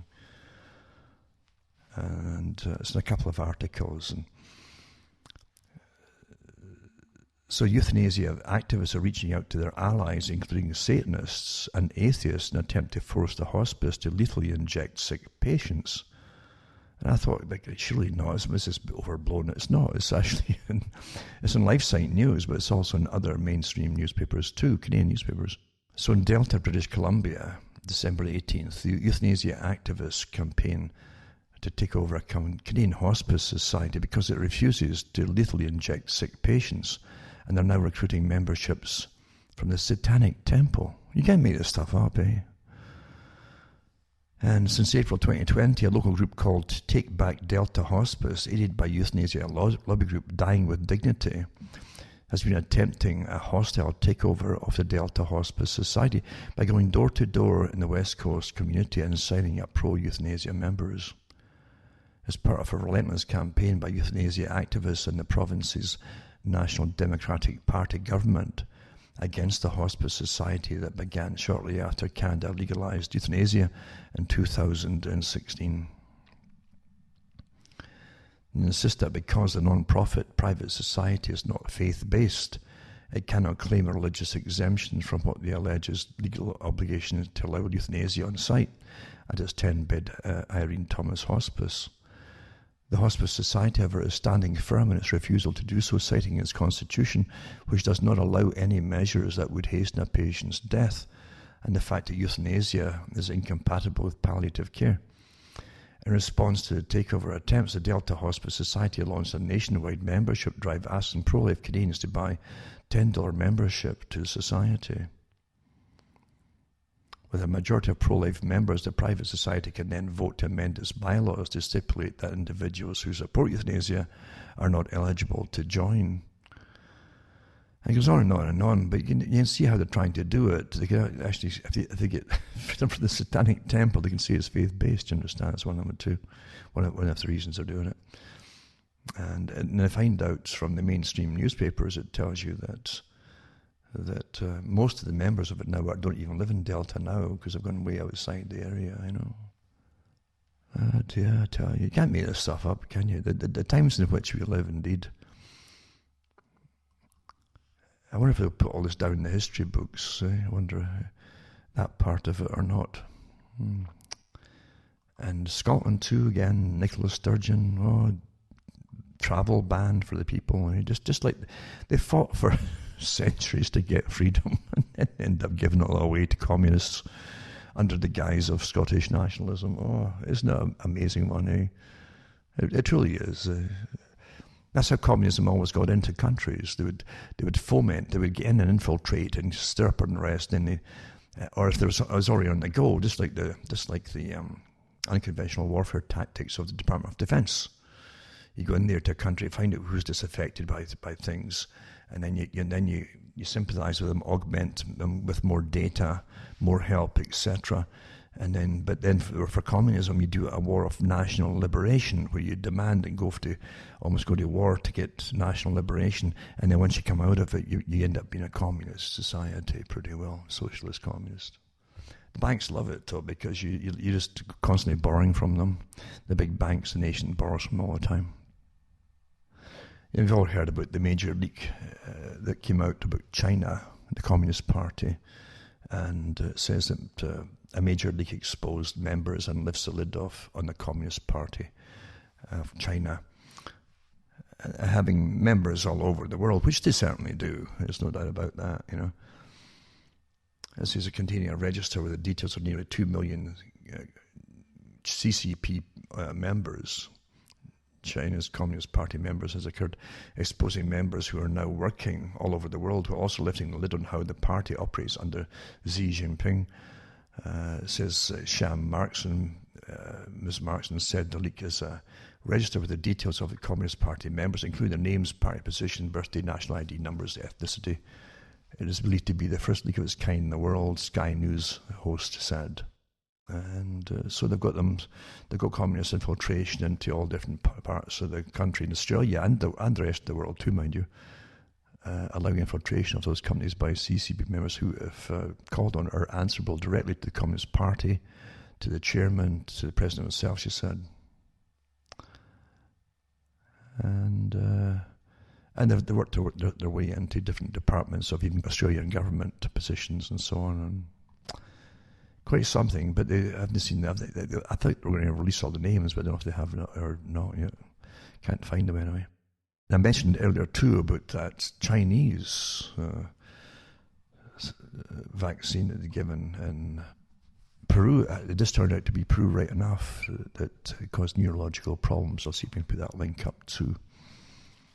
It's a confusing site that they have, but it's an official Chinese site. It just shows you though that they're going to really, I don't care how many drop with the vaccine. I know this for a fact. It doesn't matter how many collapse and get crippled or die. They're going to, again, they're resolute, just like warfare, because they are not at war with the public. And they're going to go all the way to deny it's happening as it happens. And how many folk are going to get just blamed for inflicting it themselves, or again, the wrong kind of genes or something? It'll be astonishing, but they'll keep at it until they can't just keep it quiet any longer. There's no doubt on that at all. For something that just doesn't kill many people. You might die, and that'll be in your system. You may have it in your system. You may just have a fragment picked up by a swab, but generally people aren't dying off it. They're dying maybe with that in it, and a whole bunch of other viruses to boot too that are there in nature. You see? You understand what's happening? It is interesting to me that how they're playing all this out, though, in your face like never before. There's no doubt about it. The deep state is everywhere. Now I'm going to do a few quotes from Bertrand Russell, just to reiterate the fact you're living in a script, something that was written years ago, with generations that come and go, all working towards the same agenda. And they make them into stars, like they do in this day and age, and Bertrand Russell was made to be a star. And I also remember the Fabian Society and many other societies, and the Macy Group, and worked with the Frankfurt School too, worked with all the different groups that were authorized to create a post-World War II new culture for the West. Interesting, yeah? But Bertrand Russell, and most folk thought he was left-wing and he was there for the people's sake. No, he wasn't. But again, you understand what true socialism really means from these guys' points of view. You know? But his father was Lord Amberley, mother was Catherine Louisa Stanley. She was a suffragist, and she was friends with the world revolutionaries such as Mazzini, and had them in over as guests, their homes, her home through her life. Homes plural, because I had homes too, you know. And these revolutionaries generally are, you know, the ones that they bring in socialist communism on the public. They're very, very wealthy. But it says scientific societies are as yet in their infancy. This is Russell speaking. It may be worthwhile to spend a few moments in speculating as to possible future developments of those that are oligarchies. It's to be expected that advances in physiology and psychology will give governments much more control over individual mentality than they now have, even in totalitarian countries. Fichte laid it down that education should aim at destroying free will, so that after pupils have left school, they shall be incapable throughout the rest of their lives of thinking or acting otherwise than as their schoolmasters would have wished. He also goes on to talk about the sort of character, or maybe the end of characters, certain characters, depending on what they wanted. But it says diet, injections, and injunctions will combine from a very early age to produce the sort of character and the sort of beliefs that the authorities consider desirable, and any serious criticism of the powers that be will become psychologically impossible. Gradually, by selective breeding, the congenital differences between the rulers and the ruled will increase until they become almost different species. A revolt of the plebs would become as unthinkable as an organized insurrection of sheep against the practice of eating mutton. In like manner, the scientific rulers will provide one kind of education for ordinary men and women, and another for those who are to become holders of scientific power. Ordinary men and women will be expected to be docile industrials, punctual, thoughtless, and contented. That's all your entertainment, everything, right? Of these qualities, probably contentment will be considered the most important. In order to produce it, all the researches of psychoanalysis, behaviorism, and biochemistry will be brought into play. You're witnessing all that today. Oh. This is 70 years ago, this is written. And it says all the boys and girls will learn from an early age to be what is called cooperative in school, groupthink in school, which they have today. Dress the same, look the same, and behave the same opinions. It says to do exactly what everybody else is doing. That's what cooperative means. Initiative will be discouraged in these children, and insubordination without being punished will be scientifically trained out of them. Second, as regards population, if there is not to be a permanent and increasing shortage of food, agriculture must be conducted by methods which are not wasteful of soil. Increase of population must not outrun the increase in food.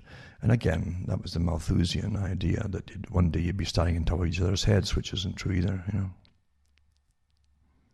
And that there should be a world authority that would deal with food and dole it out to each country in turn to keep the population down. And if you increased your population, they'd stop feeding you till you decreased it yourself by force or whatever means you decided. Right? And this is all discussed even with the United Nations eventually. All these techniques I'm mentioning now. When they said that in the United Nations, the minister in charge of agriculture said that agriculture and farming was too important to be left to farmers. You see, because food is a weapon. You can't have just free enterprise as normal. Food is a weapon. You know. And also he says here, our members who are so important that for their sake we should patiently permit this state of affairs to come about. Surely not what can we do? Apart from certain deep-seated prejudices, the answer would be obvious. The nations which are presently increasing rapidly should be encouraged to adopt methods by which in the West increase of population has been checked. Now, how come they already checked it in the West? And it's true, from the 1950s on, folk had fewer and fewer children, and sterility has been increasingly higher.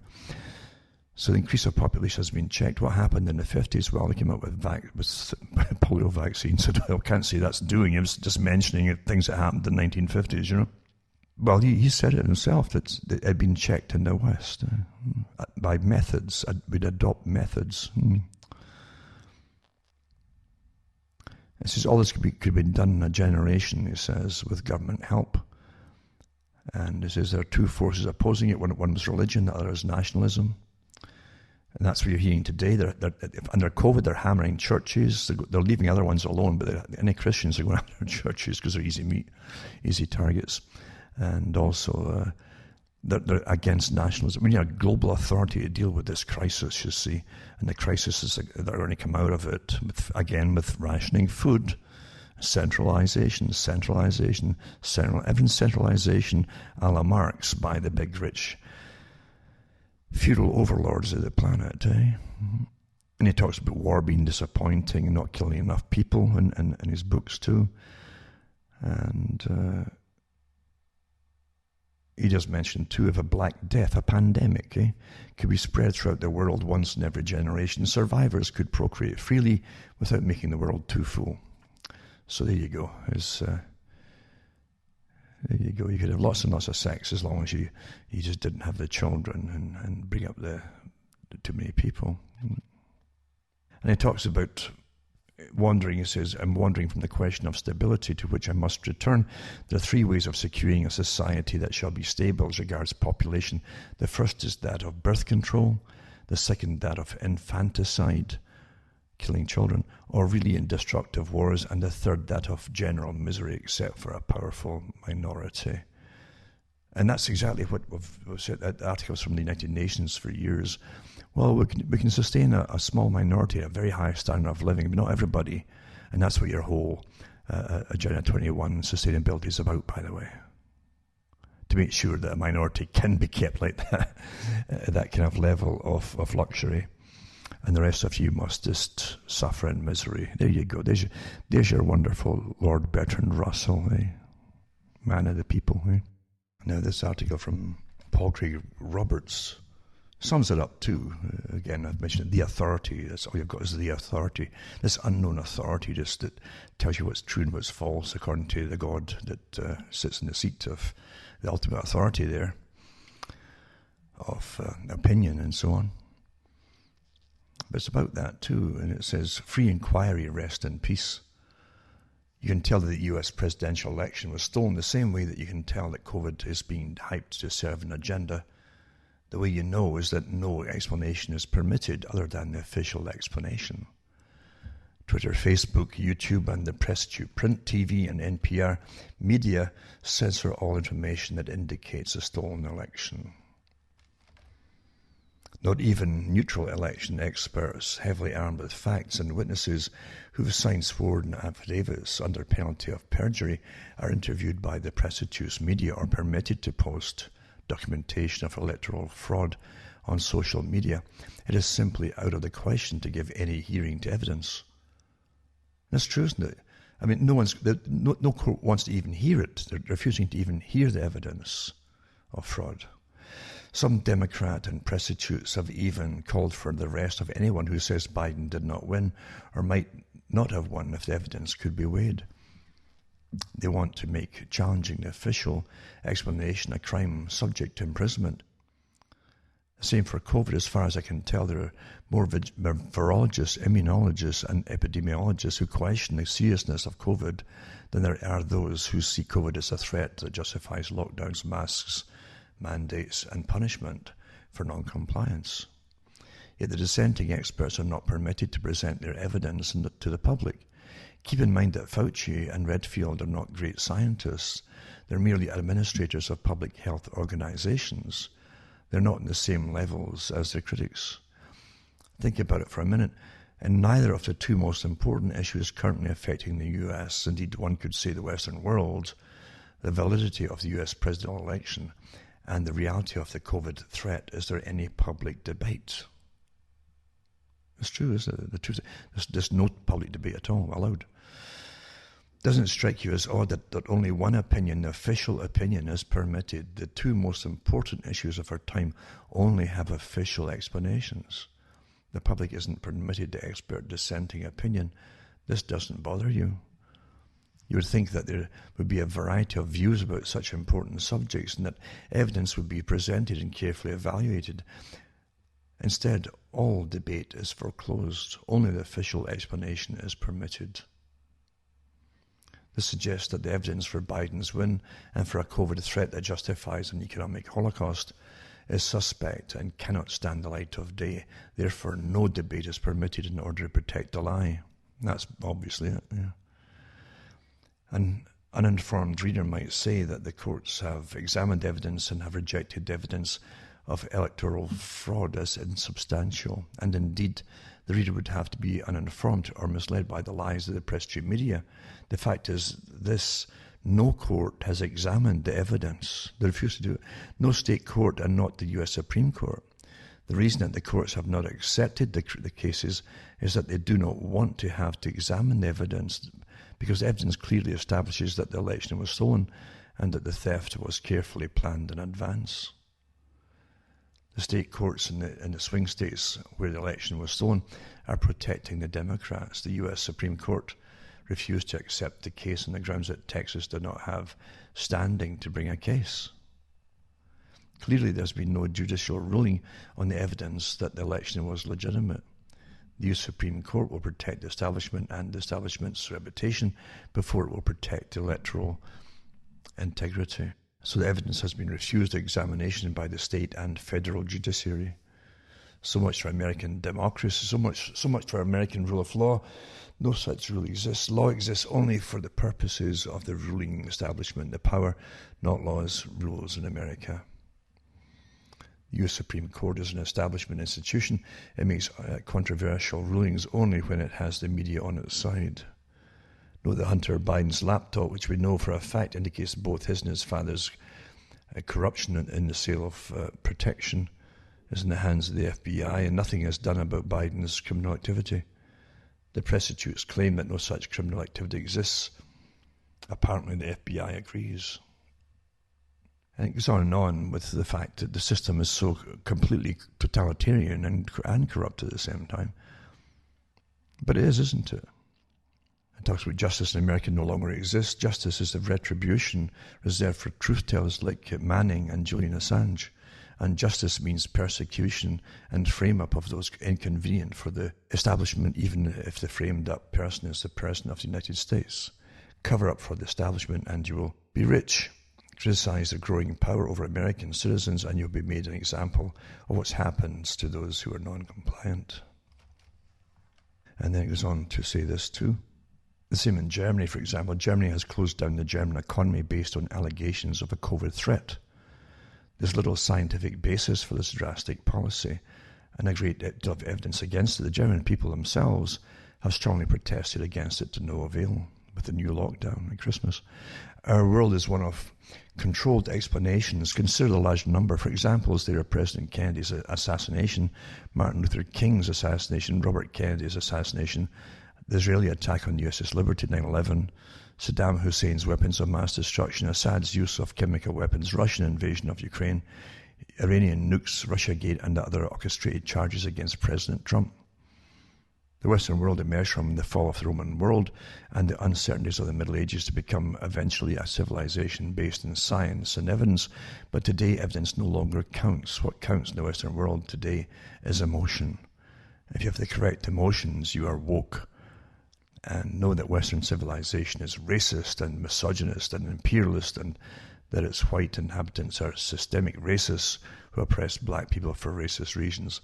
You know that the evil of the white race necessitates their overthrowing. If you are a white person, you are put in a position where social justice requires you to be put into a lower legal class with less rights. It's not considered hate speech to declare that witnesses must be erased. Isn't that the truth? We're seeing it all today, aren't we? The problem with the Western world is that many white people agree with their indictment. Deracinated white people lack the confidence to defend themselves, their history, their monuments, and their achievements. In a diverse multicultural society, deracinated races have little prospect. The defense of whiteness is defined as racist, and this is used to prevent the rise of leaders who would restore white confidence. And it says Jean Raspail's novel, The Camp of the Saints, foretold the future of white people. But yeah, we're seeing total war here, not from the grassroots, but by the ones who created the grassroots movements you're hearing about that have been rampaging and rioting and burning and looting. It's a colour revolution, CIA. See, that's what's been happening here. Now there's an article here by Mercola. Interesting too, it says bioweapons labs get more National Institute of Health funding for deadly research. And this is from September, this was done, but it's just as relevant today, I should say. And the story at a glance says EcoHealth Alliance collaborated with the Wuhan Institute of Virology for years, collecting coronavirus samples from bats and manipulating it to jump to humans as a gain of function. And the gain of function research was carried out via a grant awarded by the National Institute of Health, NIH. The grant was cut off in April 2020 as the COVID-19 pandemic gained steam and US intelligence agencies started to look into whether the coronavirus that started it all escaped from a biological laboratory in Wuhan, China. In August 2020, however, the NIH pivoted, granting a new $7.5 million grant to EcoHealth Alliance. This is important, EcoHealth Alliance. And part of an $82 million award being split among 11 research teams looking into the origins of viruses and how they infect people. The controversial move means that the EcoHealth Alliance's work will continue, this time targeting Southeast Asia instead of China. EcoHealth Alliance is a corporate-funded non-profit organization. Isn't that fortunate? Eh? A corporate-funded non-profit organization that seeks to uncover novel viruses in the environment, and it's been working in China for decades, trapping bats and looking for previously unknown coronaviruses that could lead to a global pandemic. That's the excuses. This may become as a surprise to many, but even more surprising is the fact that research was carried out via a grant awarded by the National Institutes of Health. While the grant was initially supposed to continue through 2024, it was cut off in April 2020 as the COVID-19 pandemic gained steam and US intelligence agencies started to look into whether the coronavirus that started it all escaped from a biological laboratory in Wuhan, China. EcoHealth Alliance collaborated with the Wuhan Institute of Virology for years, collecting coronavirus samples from the bats and investigating whether they could jump to humans, said the NIH. And the NIH told the non-profit that the project no longer fit NIH goals and priorities. In August 2020, however, the NIH pivoted, granting a whole bunch of new money and stuff like that, basically.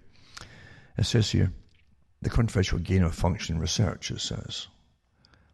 Gain-of-function researchers refer to studies that have the potential to enhance the ability of pathogens to cause disease, including enhancing either their pathogenicity or transmissibility.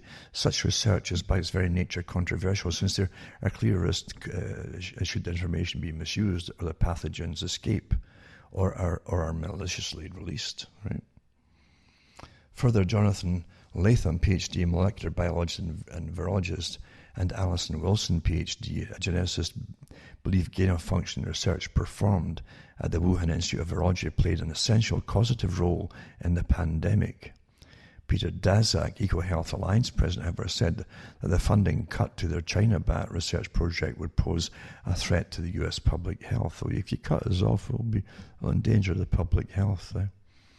Once this pandemic is over, we know of hundreds of other coronaviruses that we have found evidence of in China that are waiting to emerge. They're just waiting, you see, like lined up. Daszak said in an interview with the NPR, we are now going to be unable to know about the risk of that, which puts us completely at risk of the next pandemic. I tell you, the psychopaths have no shame. Dr. Anthony Fauci, director of the National Institute of Allergy and Infectious Diseases, said, which is part of the NIH, has also been long back dangerous gain-of-function research, including that conducted by EcoHealth Alliance, according to Newsweek. It says, Newsweek said, June last year, in 2019, the National Institute for Allergy and Infectious Diseases, that's Fauci's group, the organization led by Dr. Fauci, funded scientists at the Wuhan Institute of Virology and other institutions for work on gain-of-function research on bat coronaviruses. So there you go, that's Newsweek. In 2019, with the backing of NIAID, the National Institutes for Health committed $3.7 million over 6 years for research that included some gain-of-function work. And the program followed another $3.7 million 5-year project for collecting and studying bat coronaviruses and so on. So this is stuff we've all maybe seen as old if you've been following this, and I have done articles before on the same thing from other sources, or the same sources, some of them. But there you go. I mean, here they are lining up for future pandemics. If you can just make things which were harmless to humans dangerous, gain-of-function process. Let's push evolution. It would evolve by itself one day. It could be 1,000 years away or 10th, but we'll do it faster so as we're ready for it. Right? This is the con that they're using. But it's really to do with biowarfare. They're the same labs. They're running the same labs, these particular types of labs across the world. And anyway, it's got that. Hundreds of scientists called for the end of the gain-of-function research in 2014 from the same article. And it says exemptions to this pause, eventually reviewed by a secret government panel, were nonetheless allowed to go forward. The ban was lifted in 2017. Between 2014 and 16, the NIH and Fauci-led NIAID continued funding gain-of-function research overseas at the Wuhan lab via Daszak's EcoHealth Alliance. It's just astonishing. This gets away with it and away with it and away with it, What's happening? It's just astonishing. And it goes into where they think that particular virus initially was, when they'd been brought over to North Carolina, to the university there. Since in 2015, the University of North Carolina collaborated with the Wuhan Institute of Virology, performing gain-of-function research in which bat viruses were manipulated to create a chimeric virus capable of binding to human upper airway cells. And they give the name of that particular virus, and they give a number, basically. But it was funded by the research was funded by a U.S. grant. But this wasn't mentioned by Nature magazine, which quoted Daszak as saying the findings moved this virus from a candidate emerging pathogen to clear and present danger. And in that National Institute of Health conditions for restoring prior grant go unmet, and so on, for EcoHealth Alliance. It's just you can't, you can't move anywhere without wading through incredible corruption and manipulation everywhere you look. That's so true. It's everywhere, folks. It's disgusting, and it's all through society, from all the brokers of authority, all these different institutes we have, from governments and everything else. Is just so incredibly corrupt. But the big gang at the top all work together quite ably, without problems, obviously, to bring in this planned new society that's happening right now. You're living through it. As I mentioned at the beginning of the talk too, you're living through the biggest event of your history. In your lifetime, that is. This is bigger than a world war, because world wars couldn't have achieved everything, all the outcomes that this complete reset, as they call it, the Great Reset, is going to do. Bring you right back into a pre-industrial society, never to go back to it. And a pre-industrial society with basically a subsistence form of living for most people. I hope you understand that. That was never achieved by World War I or World War II. But here you go, a perpetual debt you'd never get out of now, with the billions that are being borrowed every day and tossed goodness knows where, probably into the hands of the big richest folk on the planet already. Yeah, I bet it is where it's all going. But it's all put down for you to pay off, and your children, great-grandchildren, etc., etc. Total slavery. That's at the end of it too. Planned, executed, and rigorously applied by governments across the world, completely in lockstep with each other, sworn to this agenda, putting this agenda through. There's no doubt about it whatsoever. It's an evil, evil system, eh? And it truly is what they say, wickedness in high places in the Bible. You know, you're witnessing it. The cunning and the quiet development over many years to get this ready. If the climate change reason for depopulation didn't go through or was abandoned, this is the fastest way to accomplish it all. And that's what I started off to talk about. Oh, so many months left, so many years left before it's all finished. So we're all done for under the climate terrifying scenarios. Well, here you go. They've done it all. They fulfilled what they said to do at the last meeting, where they said the people weren't listening. We need something more drastic. Well, here it is, folks. You're living through it right now. And you didn't get to vote on any of it. You didn't get to say anything. If you try to say anything now, you get banned for saying it, or lambasted for at least mentioning it. There's no doubt about that. The authority, the world authority, the authority on everything, decides what they're going to say is true and what's false. Nothing to do with the facts, you know. What a time, though, eh? And I keep mentioning to people, don't crack up. I get lots of people who, all over the world, sometimes people never heard of before, or from before, and some people are cracking up, others are hanging in there and trying to do as best they can with all the lockdowns, etc. Some people, if you notice the newspapers, are suffering. Some have committed suicide by the newspapers at different accounts because they can't stand the lockdowns. Not just elderly people, but that too, but also young people as well. And we're supposed to go. That's all acceptable to the Bill Gates of this world, eh? And the Rockefellers that said, well, that's just you can't make an omelette without breaking eggs, Yeah. Acceptable fallout from it all. Evil, evil time indeed. And really it's up to the people how far they're going to bend over here, because you've got masks everywhere else applied to your body, and they're going to put diapers on you and yada, yada, yada. And it's nothing to do with stopping you from getting the disease. They say that themselves, from the makers of the vaccines.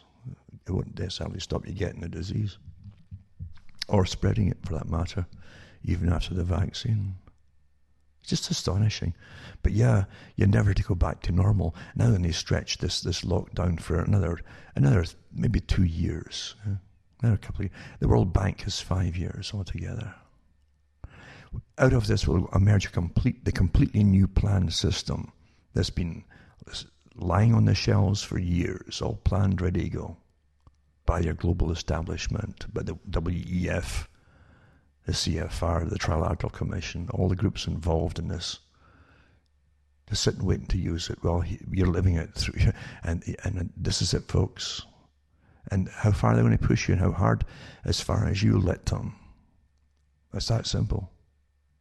They've declared complete, total war on you. Complete. This is incredible tyranny, like never seen before in history.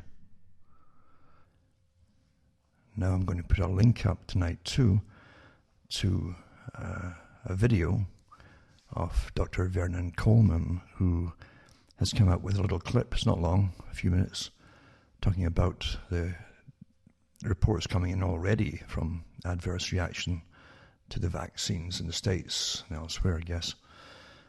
And he works out how many people per thousands come down are scheduled to come down with problems, judging from the statistics from the actual advisory group that's managing all of this for the CDC.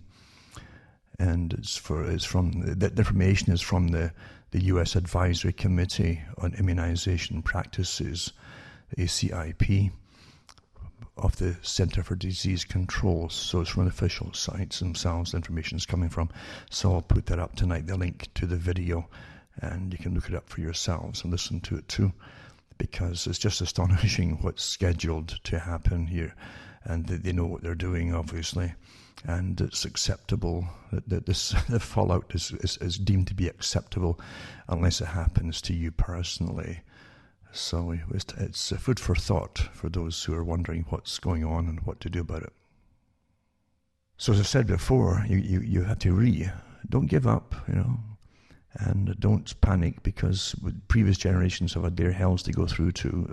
They always give every generation bank crashes, Great Depressions and wars and things. So this is a big one for all of us, though, to affect everybody from now on. And how far they're going to go is depending on how far you're going to let them. It's that simple. It's that simple, folks. When Cuomo in New York was questioned after his previous lockdowns, where he got folk killed in old age nursing homes and so on by putting infected patients in with them and so on. And unrepentant, a real psychopath, this character too. They all are. But when he's questioned openly on television, he says, well, for me enforcing you, I don't have the power to force people to do anything. He says, I ask them, But so he was trying to get out of it then. Oh, I don't. In other words, you did it all yourself. You complied. You complied with it all. He's saying, there's your legality. That's what he's really referring to. He says, I can't make you. And it's true enough. If everybody said, no, what's he going to do? Nothing. He couldn't do anything. You acquiesce in your own demise. That's what I said back in 1998. And here you go, doing it again. Big time this time. This is a big one. So remember, have a few friends you can hang on to and help each other out, because it's very important you do. Because what you're going to go through is not going to be pleasant. It's not going to get better. And even those who go and get the vaccinations, they've already said you still have to wear masks and suffer lockdowns and so on. And it doesn't mean you're not going to get the infection to any degree of severity or whatever. They can't tell, they say. But you can still spread it to other people. So there you go. Not pleasant at all. So you need a few friends to help each other out in times of crisis. And if some of you get locked down, others might be able to get something to, like food, whatever you happen to. You got to start helping each other here. You got to start doing it. Because that's how society's always survived in previous times, in previous centuries, through hell. That was brought on by authorities and wars and so on. They helped each other, and that's how you get through, folks. Nothing comes from government without massive conditions, as you well know.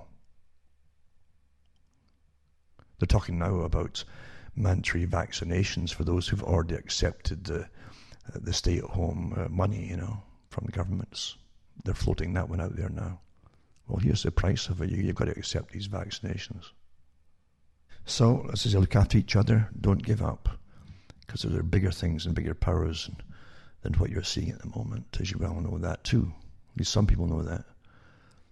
And it's not just a belief system. Sometimes it's an experiencing system. You know that. It's very, very true. And that certainly helps. And the world definitely is this is the plane, as I mentioned before, where it's between heaven and hell to an extent. Everything's decided here. Everything has been put on the decisions for the whole future of us and everything else on this planet here. And you're supposed to participate in the destiny of the world. You're supposed to do that. That's what it's about. Participation, in a sense, gives you life to an extent as well, because you've got to have that purpose. And we're all here for a purpose. Well, maybe not all. People do get... There are people who are quite content and just being what Bertrand Russell said they'd be, train them to be this and train them to be that, docile and content and entertained and all the rest of it. A lot of folk are like that. But a lot of folk, by the same token, know that things are vastly, vastly wrong. And they know what's wrong. And they know that right now evil has been let loose. With the usual stints of government and authority, as they stick their chins out and order you to do it. You can see it all coming down the pike, the standard thing, where they're all committed by the same oath to do what they're doing. And they are under oath to each other and to a higher organization than your governments. There's no doubt about it. So as I say, take care of yourselves, and I like to read the articles and coming in from different people across the world. I don't get round to replying to every single person because there's that many. But personal experiences are what really matters, isn't it? Because that's real history. It's not authorized history written in advance before the events, which never changes. It's the real history that you're experiencing, the real details of circumstances, experiences as you go through all this. That's true history, and that's what should be passed on to future generations. It really is. It really very so true. It really is. So from myself, Alan Watt from Ontario, Canada, it's good night. May your God or your gods go with you.